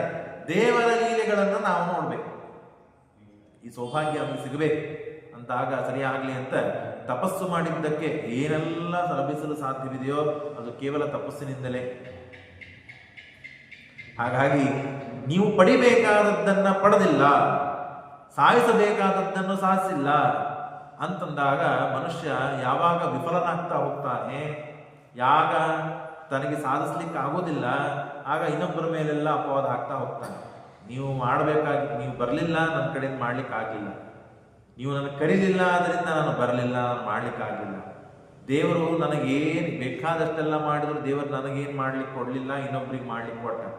ತನ್ನ ವಿಫಲತೆಗಳನ್ನು ಇನ್ನೊಬ್ಬರ ಮೇಲೆ ತಾನು ಹಾಕಿ ತಾನು ಸಾಚ ಇದ್ದಾನೆ ಅಂತ ತೋರಿಸ್ತಾನೆ ಮನುಷ್ಯ. ಹಾಗಲ್ಲದು, ತನ್ನ ವಿಫಲತೆಗಳೇ ಅವೆಲ್ಲ. ಯಾಕೆ? ತಾನು ಸಾಧಿಸಬೇಕಾಗಲಿಕ್ಕೆ ಏನು ಶ್ರಮ ಪಡಬೇಕು, ಸಾಧನೆಗಳನ್ನು ಮಾಡಬೇಕು, ಅದನ್ನು ಮಾಡಿಲ್ಲ. ಇಷ್ಟು ಇತಿಹಾಸಗಳನ್ನು, ಇಷ್ಟು ಕಥೆಗಳನ್ನು ನಮ್ಮಲ್ಲೇನೆ ನಾವು ಎಷ್ಟು ಯಶಸ್ವಿಯಾಗಿದ್ದೀವೋ ಇಲ್ಲೋ ಆಗಿದ್ದೇವೆ. ಆ ಯಶಸ್ಸಿಗೆ ಕಾರಣವಾದ ಸಾಧನೆಗಳು ಮಾಡಿದ್ದಕ್ಕಾಗಿ ಯಶಸ್ವಿಗಳಾಗಿದ್ದೇವೆ. ಈಗ ಸಾಧಿಸಬೇಕಾದದ್ದು ಅನೇಕ ಇದೆ, ಅನಂತವಿದೆ. ಹಾಗಾಗಿ ಅದನ್ನೆಲ್ಲ ಸಾಧಿಸ್ಲಿಕ್ಕೆ ಆಗ್ತಾ ಇಲ್ಲ ಅಂದರೆ ನಮ್ಮಿಂದ ಅಷ್ಟು ಫಲ ಅಪೇಕ್ಷಾ ನಾವು ಪಟ್ಟೀವಿ ಅಂತಂದ ಮೇಲೆ ಆ ಸಾಧನೆಗಳನ್ನು ಪೂರ್ಣವಾಗಿ ಮಾಡಿಲ್ಲ ಅಂತ ಅರ್ಥ. ಹಾಗಾಗಿ ನಂದ ಮತ್ತು ಯಶೋಧ ಇಷ್ಟು ತಪಸ್ಸನ್ನು ಮಾಡಿದ್ದಾರೆ. ದೇವರನ್ನ ಮಗನಾಗಿ ಪಡೆದು ಆ ಮಗನಾಗಿ ಸಣ್ಣ ಬಾಲಕ ಮಾಡುವ ಎಲ್ಲ ವ್ಯಾಪಾರಗಳನ್ನು ನೋಡ್ತಾ ಇದ್ದಾರೆ. ಭಕ್ತಿ ಸಾ ಪರಮಾಲೋಕೆ ಯುಂಜಾನೋ ದುರ್ಗತಿಂತರೇ. ಪರಮಾತ್ಮನ ಮೇಲೆ ಭಕ್ತಿಯನ್ನು ಮಾಡಿದರೆ ಈ ದಾಟಲು ಅಶಕ್ಯವಾದಂತಹ ಸಂಸಾರದಿಂದ ಭಗವಂತ ನಮ್ಮನ್ನು ದಾಟಿಸ್ತಾನೆ. ಅವನಲ್ಲಿ ಶರಣಾಗತಿಯನ್ನು ಹೊಂದಿದರೆ ಈ ಅಪರೂಪವಾದ ದೃಶ್ಯಗಳನ್ನ ಪರಮಾತ್ಮ ಏನು ತೋರಿಸಿದ್ದಾನೋ ಇದರಲ್ಲಿ ಭಕ್ತಿಯಿಂದ ದೇವರನ್ನ ಆ ದೃಶ್ಯಗಳನ್ನು ನೆನೆಸಿದಾಗ ನಮಗೆ ಅವಶ್ಯವಾಗಿ ದೇವರಲ್ಲಿ ಭಕ್ತಿ ಬಂದು ಆ ಭಕ್ತಿಯಿಂದ ಮುಕ್ತಿ ಸಿಗುವುದು ನಿಶ್ಚಿತ ಅಂತ ತಿಳಿಸಿಕೊಡ್ತಾರೆ. ಜನ್ನೇನಂದ ಇತಿಕ್ಯಾಕೋ ಯಶೋಧಾ ಸಾಧಾ ಭವತ್. ಇಷ್ಟು ನಡೀತಾ ಇದೆ. ಏಕದಾ ಗೃಹ ದಾಸೀಷು ಯಶೋಧಾ ನಂದಗೇಹಿನಿ. ಒಂದು ದಿನ ಯಶೋಧಾದೇವಿ ಮಜ್ಜಿಗೆ ಕಡಿದು ಬೆಣ್ಣೆಯನ್ನು ಕಡಿದು ಬೆಣ್ಣೆ ಕಡಿಬೇಕು ಅಂತ ಹೇಳಿ ಮನೆಯಲ್ಲಿ ದಧಿರ್ ನಿಮಂತನೆ ನಿರ್ಮಮಂತ ಸ್ವಯಂ ದಧಿ ಮೊಸರನ್ನು ಕಡಿತಾ ಇದ್ದಾಳೆ. ಬೆಣ್ಣೆ ಬರಬೇಕು. ಎಲ್ಲರ ಮುಂಜಾನೆ ಏಳೋದು, ಆಕಳನ್ನು ಎಲ್ಲ ಪುರುಷರು ಕಂಬಳಿ ಹಚ್ಕೊಳ್ಳೋದು, ಕೋಲ್ ಹಿಡ್ಕೊಳ್ಳೋದು, ಆಕಳನ್ನು ಮೇಲಕ್ಕೆ ಕರ್ಕೊಂಡು ಹೋಗೋದು, ಸಾಯಂಕಾಲ ತನಕ ಕರ್ಕೊಂಡು ಬರೋದು. ಇದು ಅವ್ರ ವ್ಯಾಪಾರ. ಹೆಣ್ಮಕ್ಳದ್ದೇನು ಕೆಲಸ? ಮನೆ ಕೆಲಸ, ಥಳಿ ರಂಗೋಲಿ, ದೇವರ ಮುಂದೆ ಪೂಜಾಕ್ಕೆ ವ್ಯವಸ್ಥೆ ಮಾಡೋದು, ಆಮೇಲೆ ಎಲ್ಲ ಕೆಲಸ ಆದ ಮೇಲೆ ಮೊಸರನ್ನು ಕಡಿಯೋದು, ಬೆಣ್ಣೆ ತೆಗೆಯುವುದು ಇತ್ಯಾದಿಗಳ ವ್ಯಾಪಾರ ಅವ್ರದ್ದು. ಇಷ್ಟೇ ಅವ್ರ ಗೋಕುಲದಲ್ಲಿ ಇದ್ದದ್ದು. ಆದರೆ ಭಕ್ತಿ ಮಾತ್ರ ಎಲ್ಲರಿಗೆ ಅತ್ಯಂತ ಜಾಗರೂಕವಾಗಿ ದೇವರಲ್ಲಿ ವಿಶ್ವಾಸ, ಗುರುಗಳಲ್ಲಿ, ಬ್ರಾಹ್ಮಣರಲ್ಲಿ ಶ್ರದ್ಧೆ, ಭಕ್ತಿ ಇತ್ಯಾದಿಗಳು ಇದ್ವು. ಹಾಗಾಗಿ ಪ್ರತಿನಿತ್ಯ ಮಾಡೋ ಕೆಲಸವನ್ನೇ ಮಾಡ್ತಾ ಇದ್ಲು ಅವಳು. ಏನ್ ಮಾಡಿದ್ಲು? ಒಂದಿನ ಯಾನಿ ಯಾನಿ ಚ ಗೀತಾನಿ ತದ್ಬಲ ಚರಿತಾನಿ ಚ. ಮೊಸರನ್ನ ಕಡಿತಾ ಇದ್ದಾಳೆ. ಮೊಸರು ಕಡಿಬೇಕು ಅಂದ್ರೆ ಬಹಳ ಬೇಸರದ ಕೆಲಸದು. ತಾಸಗಟ್ಲೆ ಕಡಿಬೇಕು. ಬೇಸರ ಬರ್ತದೆ, ಹಾಗೆ ಶ್ರಮವಾಗ್ತದೆ. ಹಾಗಾಗಿ ಏನ್ ಮಾಡಬೇಕು? ಬೇಸರ ಬರ್ತದೆ, ಶ್ರಮ ಆಗ್ತದೆ ಅನ್ನೋ ಸಲುವಾಗಿ ಶ್ರಮ ಪರಿಹಾರ ಆಗಬೇಕು, ಬೇಸರ ಪರಿಹಾರ ಆಗಬೇಕು ಅಂತ ಹೇಳಿ ದೇವರ ನಾಮಗಳನ್ನು ಹಾಡ್ತಾ ಹಾಡ್ತಾ ಅವರೆಲ್ಲ ಆ ವ್ಯಾಪಾರವನ್ನು ಮಾಡ್ತಾ ಇದ್ರು. ಯಾರು? ಎಲ್ಲ ಗೋಪಿಕಾಸ್ತ್ರೀಯರು. ನೋಡ್ರಿ, ಯಾನಿ ಯಾನಿ ಗೀತಾನಿ ತದ್ಬಲ ಚರಿತಾನಿ ಚ. ಯಾರ ಲೀಲೆಗಳನ್ನು ಹಾಡಬೇಕು? ಈ ಕೃಷ್ಣನ ಲೀಲೆಗಳನ್ನೇ. ಕೃಷ್ಣ ಅವತ್ತು ನೀ ಹೀಗೆ ಮಾಡಿದ್ದಿ, ಕೃಷ್ಣ ಅವತ್ತು ಹೀಗೆ ಮಾಡಿದ್ದಿ ಅಂತ ಹೇಳಿ ಆ ಕೃಷ್ಣನ ಲೀಲೆಗಳನ್ನೇ ಹಾಡ್ತಾ ಹಾಡ್ತಾ ದಧಿರ್ ನಿಮಂತನೆ ಕಾಲೇ ಸ್ಮರಂತಿ ತಾನ್ಯಗಾತಯತ್. ಆ ಮೊಸರನ್ನ ಕಡಿತಾನೆ ಈ ಹಾಡುಗಳನ್ನು ಹಾಡ್ತಾ ಇದ್ದಾಳೆ. ಆಗ ಮೊಸರು ಕಡಿಯೋದ್ರಲ್ಲಿ ಬ್ಯುಸಿಯಾದ ಯಶೋದೆ ಮುಂದೆ ಬಂದು ಕೃಷ್ಣ ಜಿಗಿದಾಡ್ಲಿಕ್ಕೆ ಪ್ರಾರಂಭ ಮಾಡಿದ, ಅಳ್ಳಿಕ್ಕೆ ಪ್ರಾರಂಭ ಮಾಡಿದ. ಏನು? ಅಮ್ಮ, ನನಗೆ ಹಸಿವಾಗಿದೆ, ಹಾಲು ಕುಡಿಸು. ಇಲ್ಲಪ್ಪ, ಒಂದು 10 ನಿಮಿಷ ತಾಳು, ಬರ್ತಾ ಇದೆ, ಬೆಣ್ಣೆ ಬಂದೇ ಬಂತು, ನೀನು ಕರ್ಕೊಂಡು ಹಾಲು ಕುಡಿಸ್ಬೇಕು. ಒಂದು 10 ನಿಮಿಷ ತಾಳು ಅಂತಂದ್ರೆ ಕೇಳಿಕ್ತಾ ಇರಲಿಲ್ಲ. ಭಾಳ ಹಠ ಮಾಡಿದ ಕೃಷ್ಣ. ಆಗ ತಾನ್ ಸ್ತನ್ಯ ಕಾಮ ಆಸಾದ್ಯ ಮತಂತಿ ಜನನೀ ಹರಿ ಗೃಹಿತ್ವಾ ಮತಿಮಂಥಾನಂ ನಿಷೇಧ ಪ್ರತಿ ಮಾರುಹನ್. ಆಗ ಆಗಲಿ ಅಂತ ಹೇಳಿ ತೊಡೆ ಮೇಲೆ ಕೂಡಿಸಿಕೊಂಡು ತಾನು ಹಾಲನ್ನು ಕುಡಿಸ್ತಾ ಇದ್ದಾಳೆ. ಅಷ್ಟರಲ್ಲಿ ಅವಳಿಗೆ ನೆನಪಾಯಿತು. ಏನಂತ ನೆನಪಾಯಿತು? ಒಲೆ ಮೇಲೆ ಹಾಲಿಟ್ಟಿದ್ದೇನೆ ಅಡಿಗೆ ಮನೆಯಲ್ಲಿ, ಹಾಗಾಗಿ ಹಾಲು ಉಕ್ಕಬಾರದು, ಬೆಣ್ಣೆ ಕೆನಿ ತಳಕ್ ಚೆಲ್ಲಬಾರದು. ಕೆನಿ ತಳಕ್ ಚೆಲ್ಲಿತು ಅಂತಂದ್ರೆ ಬೆಣ್ಣೆ ಬರೋದಿಲ್ಲ ಅಂತ ಟೆನ್ಷನ್ನಿಂದ ಅತೃಪ್ತನಾಗಿ ಮಾಡಿ ಕೃಷ್ಣನ ಪೂರ್ಣ ಹಾಲು ಕುಡಿದಿರೋದಿಲ್ಲ. ಅಲ್ಲೇ ತಳಗೆ ಕೃಷ್ಣನನ್ನ ಎತ್ತಿ ತಳಗೆ ಮಲಗಿಸ್ಬಿಡ್ತಾಳೆ. ಆಗ ಸಂಜಾತ ಕೋಪ, ಕೃಷ್ಣನಿಗೆ ಸಿಟ್ಟು ಬಂತು. ನನಗಿಂತ ನಿನಗೆ ಹಾಲು ಹೆಚ್ಚಾಯ್ತಾ ಅಂತ ಹೇಳಿ ತಾನು ಸಿಟ್ಟಿಗೆ ಬಂದು, ಹಾಲು ಬೆಣ್ಣೆ ಮೊಸರು ಸಲುವ ಒದ್ದಾಡ್ತೀಯಲ್ಲ ನೀನು, ಅದನ್ನ ಮೇಲೆ ಬಹಳ ಪ್ರೀತಿಯ ನಿನಗೆ, ನನಗಿಂತ ಹೆಚ್ಚು ಅಂತ ಹೇಳಿ ತಾನೇನ್ ಮಾಡಿದ ಕೃಷ್ಣ, ಅಲ್ಲಿ ದೊಡ್ಡ ನೊಣ್ಣೆಗಳಿತ್ತು 2, ಅದನ್ನು ತೆಗೆದುಕೊಂಡು ಆ ಮೊಸರಿನ ಗಡಿಗೆ, ಬೆಣ್ಣೆ ಕಡಿತಾ ಇದ್ದ ಗಡಿಗೆ ಏನಿತ್ವಲ್ಲ ಡಮಾರ ಅಂತ ಹೊಡೆದು ಬಿಟ್ಟ ಕೃಷ್ಣ. ಎಲ್ಲ ಆ ಬೆಣ್ಣೆಗಳು ಮೊಸರುಗಳು ಹರಿದು ಎಲ್ಲಿ ಬಡ್ಸಲ್ಗಿ ತುಂಬಿ ಎಲ್ಲ ಆಯಿತು. ತಾನು ಒಳಗೆ ಹೋಗಿದ್ದಾಳೆ ಯಶೋಧಾದೇವಿ. ಒಳಗೆ ಹೋಗಿದ್ದಾಳೆ, ನೋಡ್ತಾಳೆ ಹಾಲು ಉಕ್ಕಿಲ್ಲ. ಓ ಅಂತ ಹೇಳಿ ಸಮಾಧಾನದಿಂದ ಹಾಲನ್ನು ತಳಗಿಳಿಸಿ ಬರ್ತಾಳೆ. ನೋಡ್ತಾಳೆ ಹೊರಗಡೆ, ಇಲ್ಲಿ ವಿಚಿತ್ರ ವ್ಯಾಪಾರ ನಡೆದಿದೆ. ಎಲ್ಲ ಮನೆ ತುಂಬ ಹಾಲು ಮೊಸರು ಬೆಣ್ಣೆ. ಅದನ್ನು ನೋಡಿ ಮಧ್ಯದಲ್ಲಿ ಆಟ ಆಡ್ತಾ ಕೂತಿದ್ದಾನೆ ದೇವರು ಕೃಷ್ಣ. ನೋಡಿ ಒಂದು ಕ್ಷಣ ಅವಳಿಗೆ ನಗು ಬಂತು ನೋಡಿ. ಏನಪ್ಪ ಇವನು? ಭಗ್ನಂ ವಿಲೋಕ್ಯ ಸುಸುತಸ್ಯ ಕರ್ಮ ತಜ್ಜಹಾಸತಂ ಚಾಪಿ ಸತ ತತ್ರ ಪಶ್ಯತಿ. ಆ ಭಗ್ನ ಮಾಡಿದ ಗಡಿಗೆ ನೋಡಿ ಆಟ ಆಡ್ತಾ ಕೂತ ಕೃಷ್ಣನ್ ನೋಡಿ ಅವಳಿಗೆ ನಗು ಬರ್ತಾ ಇದೆ. ಏನಪ್ಪ ಇವನು ಇಷ್ಟು ಮತ್ತು ವ್ಯಾಪಾರ ಮಾಡ್ತಾನೆ ಇವನು ಅಂತ ಹೇಳಿ ನಗ್ತಾ ಇದ್ದಾಳೆ. ಆದರೆ ಹೀಗೆ ಬಿಟ್ಟರೆ ಸರಿಯಲ್ಲ, ಕೃಷ್ಣ ಸ್ವಲ್ಪ ದೊಡ್ಡವನಾಗಿದ್ದಾನೆ, ಹೀಗೆ ಎಲ್ಲರಿಗೂ ತೊಂದರೆ ಕೊಡ್ತಾನೆ ಅಂತ ಹೇಳಿ ಕೃಷ್ಣನನ್ನ ಥಳಿಸ್ಬೇಕು, ಅವನು ಸ್ವಲ್ಪ ಬಡಿಬೇಕು, ಅವನಿಗೆ ಗಾಬರಿಗೊಳಿಸ್ಬೇಕು ಅಂತ ಹೇಳಿ ಯಶೋಧಾದೇವಿ ದೊಡ್ಡ ಕಣ್ಣುಗಳನ್ನು ತೆಗೆದು ದೊಡ್ಡ ಧ್ವನಿ ಮಾಡಿ ಅವನನ್ನು ಬೈಬೇಕು ಅಂತ ಬೈತಾ ಇದ್ದಾಳೆ. ಕೈಯಲ್ಲಿ ಕಟ್ಟಿಗೆಯನ್ನು ಹಿಡಿದಿದ್ದಾಳೆ.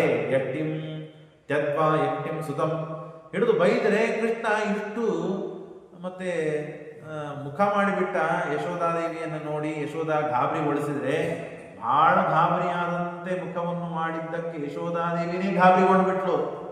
ಏನಪ್ಪ ಕೃಷ್ಣನಿಗೆ ಇಟ್ಟು ಅಂಜಿಕಾಯ್ತಾ, ಇಷ್ಟು ಭಯ ಆಯ್ತಾ, ನಾವು ಭಾಳ ಹೆದರ್ಸ್ಬಿಟ್ನೇನೋ ಪಾಪ ನನ್ನ ಕೂಸು ಅಂತ ಹೇಳಿ ಮಮಕಾರದಿಂದ ಕಟ್ಟಿಗೆಯನ್ನ ಬಿಟ್ಟು ಕೈನೂ ಬಿಟ್ಲು, ಓಡೋಗ್ಬಿಟ್ಟ ಕೃಷ್ಣ. ಅಷ್ಟೇ ಸಾಕಾಗಿತ್ತು ಅವನಿಗೆ. ಕೃಷ್ಣ ಒಡೆ ಹೋಗ್ಬಿಟ್ಟ. ಆಗ ಅವನು ಹಿಡಿಬೇಕು ಅಂತ ಸಮಯ ಮುಗೀತು, ಮುಗಿಸ್ತೇನೆ. ಹಿಡಿಬೇಕು ಅಂತ ಬಹಳೆಲ್ಲ ಪ್ರಯತ್ನ ಮಾಡುತ್ತಾಳೆ. ಕೊನೆಗೆ ವಸ್ತ್ರಗಳೆಲ್ಲ ಅಸ್ತವ್ಯಸ್ತವಾಗ್ತದೆ, ಹೂಗಳೆಲ್ಲ ಉದುರಿ ಬೀಳುತ್ತದೆ. ಉದುರಿ ಬಿದ್ದ ಹೂಗಳ ಮೇಲೆ ಕೃಷ್ಣ ಎಲ್ಲ ಓಡಾಡ್ತಾನೆ, ಏನೇನೋ ಆಗ್ತದೆ. ಕೊನೆಗೆ ಬಹಳ ತ್ರಸ್ತಳಾಗಿ ತಳಗೆ ಕೂತು, ಆಯ್ತಪ್ಪ ಕೃಷ್ಣ ಸಾಕಾಯ್ತು, ನೀನು ಹಿಡ್ಲಿಕ್ಕೆ ಆಗೋದಿಲ್ಲ, ನನ್ನ ಕೈಗೆ ಸಿಕ್ಕಿಬಿಡಪ್ಪ ನೀನು ಅಂತ ಕೇಳಿದ್ದಕ್ಕೆ ಕೃಷ್ಣ ಓಡಾಡಿಸಿ ಕೊನೆಗೆ ಕುತ್ತ ಯಶೋಧಾದೇವಿ ಮುಂದೆ ಬಂದ ನಿಂತ. ಸಿಕ್ಕಿ ಮಗನೇ ಬಾ ಅಂತ ಹಿಡಿದಾಗ ಆ ಯಶೋಧಾದೇವಿ ಕೃಷ್ಣನನ್ನು ಬಂಧಿಸಬೇಕು ಅಂತ, ಕಟ್ಟಬೇಕು ಅಂತ ಹೇಳಿ, ನೀನು ಪ್ರತಿನಿತ್ಯ ನಿನ್ನನ್ನ ಈ ಗಡಿಗೆಗಳು ಒಡಿಲಿಕ್ಕೆ ಸಹಾಯ ಮಾಡಿದಂತಹ ಒಂದು ದೊಡ್ಡದಾದ ಇದು ಇತ್ತು, ಅದರ ಮೇಲೆ ಅವನ ಆ ಹಗ್ಗನ್ನ ಕಟ್ಟಿ ಕೃಷ್ಣನನ್ನ ಕಟ್ಟಬೇಕು ಅಂತ ಬಹಳ ಪ್ರಯತ್ನ ಮಾಡುತ್ತಾಳೆ. 2 ಅಂಗುಲ ಕವಿ ಬೀಳುತ್ತದೆ. ನೀವು ಪ್ರತಿ ಬಾರಿ ಕೇಳಿರ್ತೀರಿ ಕಥೆಗಳನ್ನ. ಹಾಗಾಗಿ ದ್ವಯಂ ಅಂಗುಲಂ ನ್ಯೂನಂ ತತ್ ಯದಾದತ್ತ ಬಂಧವನ್. ಯಶೋಧಾದೇವಿಗೆ ತಲೆಗೆ ಬರ್ತಾ ಇಲ್ಲ. ಮತ್ತೆ ಹೋಗಿ ಹಗ್ಗ ತರ್ತಾಳೆ, ಮತ್ತೆ ಕಟ್ತಾಳೆ, ಮತ್ತೆರಡು ಅಂಗುಲ ಹಗ್ಗ ಕವಿ ಬೀಳುತ್ತದೆ. ಹೀಗೆ ಎಷ್ಟು ತಂದಿದ್ದಾಳೋ ಅವಳಿಗೆ ಕೃಷ್ಣನ ಕಟ್ಟಬೇಕು ಅಂತ ಅನ್ನೋದು ತಲೆ. ಕೃಷ್ಣನ ಹೊಟ್ಟೆ ಇಷ್ಟೇ, ಟೊಂಕ ಇಷ್ಟೇ, ಅವನನ್ನು ಕಟ್ಟಲಿಕ್ಕೆ ಇಷ್ಟು ಹಗ್ಗ ಬೇಕಾಗಿಲ್ಲ, ಇಷ್ಟು ಹಗ್ಗ ಬೀಳುತ್ತದೆ. ಇದರಿಂದ ಅರ್ಥ ಏನು ಅಂದ್ರೆ ಕೃಷ್ಣ ನನಗೇನು ಸಂಕೇತ ಕೊಡ್ತಾ ಇದ್ದಾನೆ, ನನ್ನನ್ನು ನೀವು ಯಾರೂ ಕಟ್ಟಲಿಕ್ಕೆ ಸಾಧ್ಯವಿಲ್ಲ ಅಂತ ಸಂಕೇತ ಕೊಡ್ತಾ ಇದ್ದಾನೆ. ಅದನ್ನು ಯಶೋಧಾದೇವಿ ತಿಳಿತಾ ಇಲ್ಲ. ಕೊನೆಗೆ ಸೋತು ಭಕ್ತಿ ಕಟ್ಸಿಬಿಡಪ್ಪ ಕೃಷ್ಣ, ನನಗೂ ಸಮಾಧಾನ ಆಗ್ತದಂತ ಭಕ್ತಿಯಿಂದ ಕೇಳಿದ್ದಕ್ಕೆ ತಾನು ಪರಮಾತ್ಮ ಅಷ್ಟು ದೊಡ್ಡ ಹಗ್ಗ ಬಿಟ್ಟು ಸಣ್ಣ ಹಗ್ಗದಿಂದಲೇ ಕಟ್ಟಿಸ್ಕೊಂಡ್ಬಿಟ್ಟ. ಕಟ್ಟಿಸ್ಕೊಂಡಿದ್ದಕ್ಕೆ ಇದರಿಂದ ಏನು ತೋರಿಸಿದ ಕೃಷ್ಣ, ನನ್ನನ್ನು ಕಟ್ಟಬೇಕಾದರೆ ನೀವು ನನ್ನನ್ನು ಕಟ್ತೀರಿ ಅಂತನೋ ದೃಷ್ಟಿಯಿಂದ ಕಟ್ಟಿದ್ರೆ ನಾನು ಕಟ್ಟಿಸ್ಕೊಳ್ಳೋದಿಲ್ಲ, ಜ್ಞಾನ ಭಕ್ತಿಗಳಿಂದ ನನ್ನನ್ನು ಕಟ್ಟಬಹುದು. ಹಾಗಾಗಿ 2 ಕಮ್ಮಿ ಇತ್ತು ನಿನ್ನಲ್ಲಿ. ಜ್ಞಾನ ಇದೆ ಆದರೆ ಭಕ್ತಿ ಇಲ್ಲ, ಮತ್ತು ಇತರ ಪದಾರ್ಥಗಳಲ್ಲಿ ವೈರಾಗ್ಯ ಇಲ್ಲ. ಹಾಗಾಗಿ ಆ 2 ಕಮ್ಮಿ ಇರೋದರಿಂದಲೇ ನಾನು ನಿನ್ನಿಂದ ಬದ್ಧನಾಗಲಿಲ್ಲ. ನನ್ನ ಭಕ್ತರು ನನ್ನನ್ನು ಕಟ್ತಾರೆ. ಹೇಗೆ? ಭಕ್ತಿಯಿಂದ. ಹಾಗಾಗಿ ಆ ಭಕ್ತಿ ಎಂಬ ಪಾಶನೇ ನನ್ನನ್ನು ಕಟ್ಟಲು ಸಾಧ್ಯ. ಬೇಕಾದಲ್ಲ. ಅಂಬರೀಷ ಮಹಾರಾಜ ನನ್ನನ್ನು ಭಕ್ತಿಯಿಂದ ಕಟ್ಟಿದ್ದಕ್ಕೆ ಅವನ ಏನು ತೇಜಸ್ಸು ಸುಡಬೇಕು ಅಂತ ತಾನು ಸೃಷ್ಟಿ ಮಾಡಿದ್ನೋ ಅದು ಅವನನ್ನೇ ಸುಡಲು ಬಂತು. ಆಗ ನನ್ನ ಹತ್ರ ಬಂದು ದುರ್ವಾಸರು. ಆಗ ಆ ದುರ್ವಾಸರನ್ನ ದೇವರು ಹೇಳ್ತಾನೆ, ನನ್ನ ಭಕ್ತರು ನನ್ನನ್ನು ಕಟ್ಟಿಬಿಟ್ಟಿದ್ದಾರೆ, ಹಾಗಾಗಿ ನೀನು ಅವನ ಹತ್ರ ಹೋಗಿ ಶರಣಾಗತನಾಗುವಂತ ದುರ್ವಾಸರನ್ನ ಅಂಬರೀಷ್ ಹತ್ರ ಕೊಟ್ಟು ಕಳಿಸಿದ. ಹಾಗಾಗಿ ಇದು ನಿಜವಾದ ದೇವರ ಸಿದ್ಧಾಂತ. ಯಾರು ಭಕ್ತಿಯಿಂದ ನನ್ನನ್ನು ಪ್ರಾರ್ಥಿಸ್ತಾರೋ ಅವರಿಗೆ ನಾನು ವಶನಾಗ್ತೇನೆ ಅಂತ ಮಹತ್ವದ ಸಿದ್ಧಾಂತವನ್ನು ತಿಳಿಸ್ತಾ ಪರಮಾತ್ಮ ಆ ಯಶೋಧಾದೇವಿಯಿಂದ ಕಟ್ಟಿಸಿಕೊಂಡಿದ್ದಾನೆ. ಶ್ರೀಕೃಷ್ಣಾರ್ಪಣಮಸ್ತು. ನಾಹಂ ಕರ್ತ ಹರಿಕರ್ತ ತತ್ಪೂಜಾ ಕರ್ಮಜಾಖಿಲಂ तथापि मत्कृता पूजा तत्प्रसादेन अन्यथा तद्भक्तिस्तत्फलं मह्यं तत्प्रसादः पुनः पुनः कर्मण्यासो हरावेवं विष्णोस्तृप्तिकरः सदा अनेन भावयत् पुण्यं तदाप्नोतु गुरुर्मम।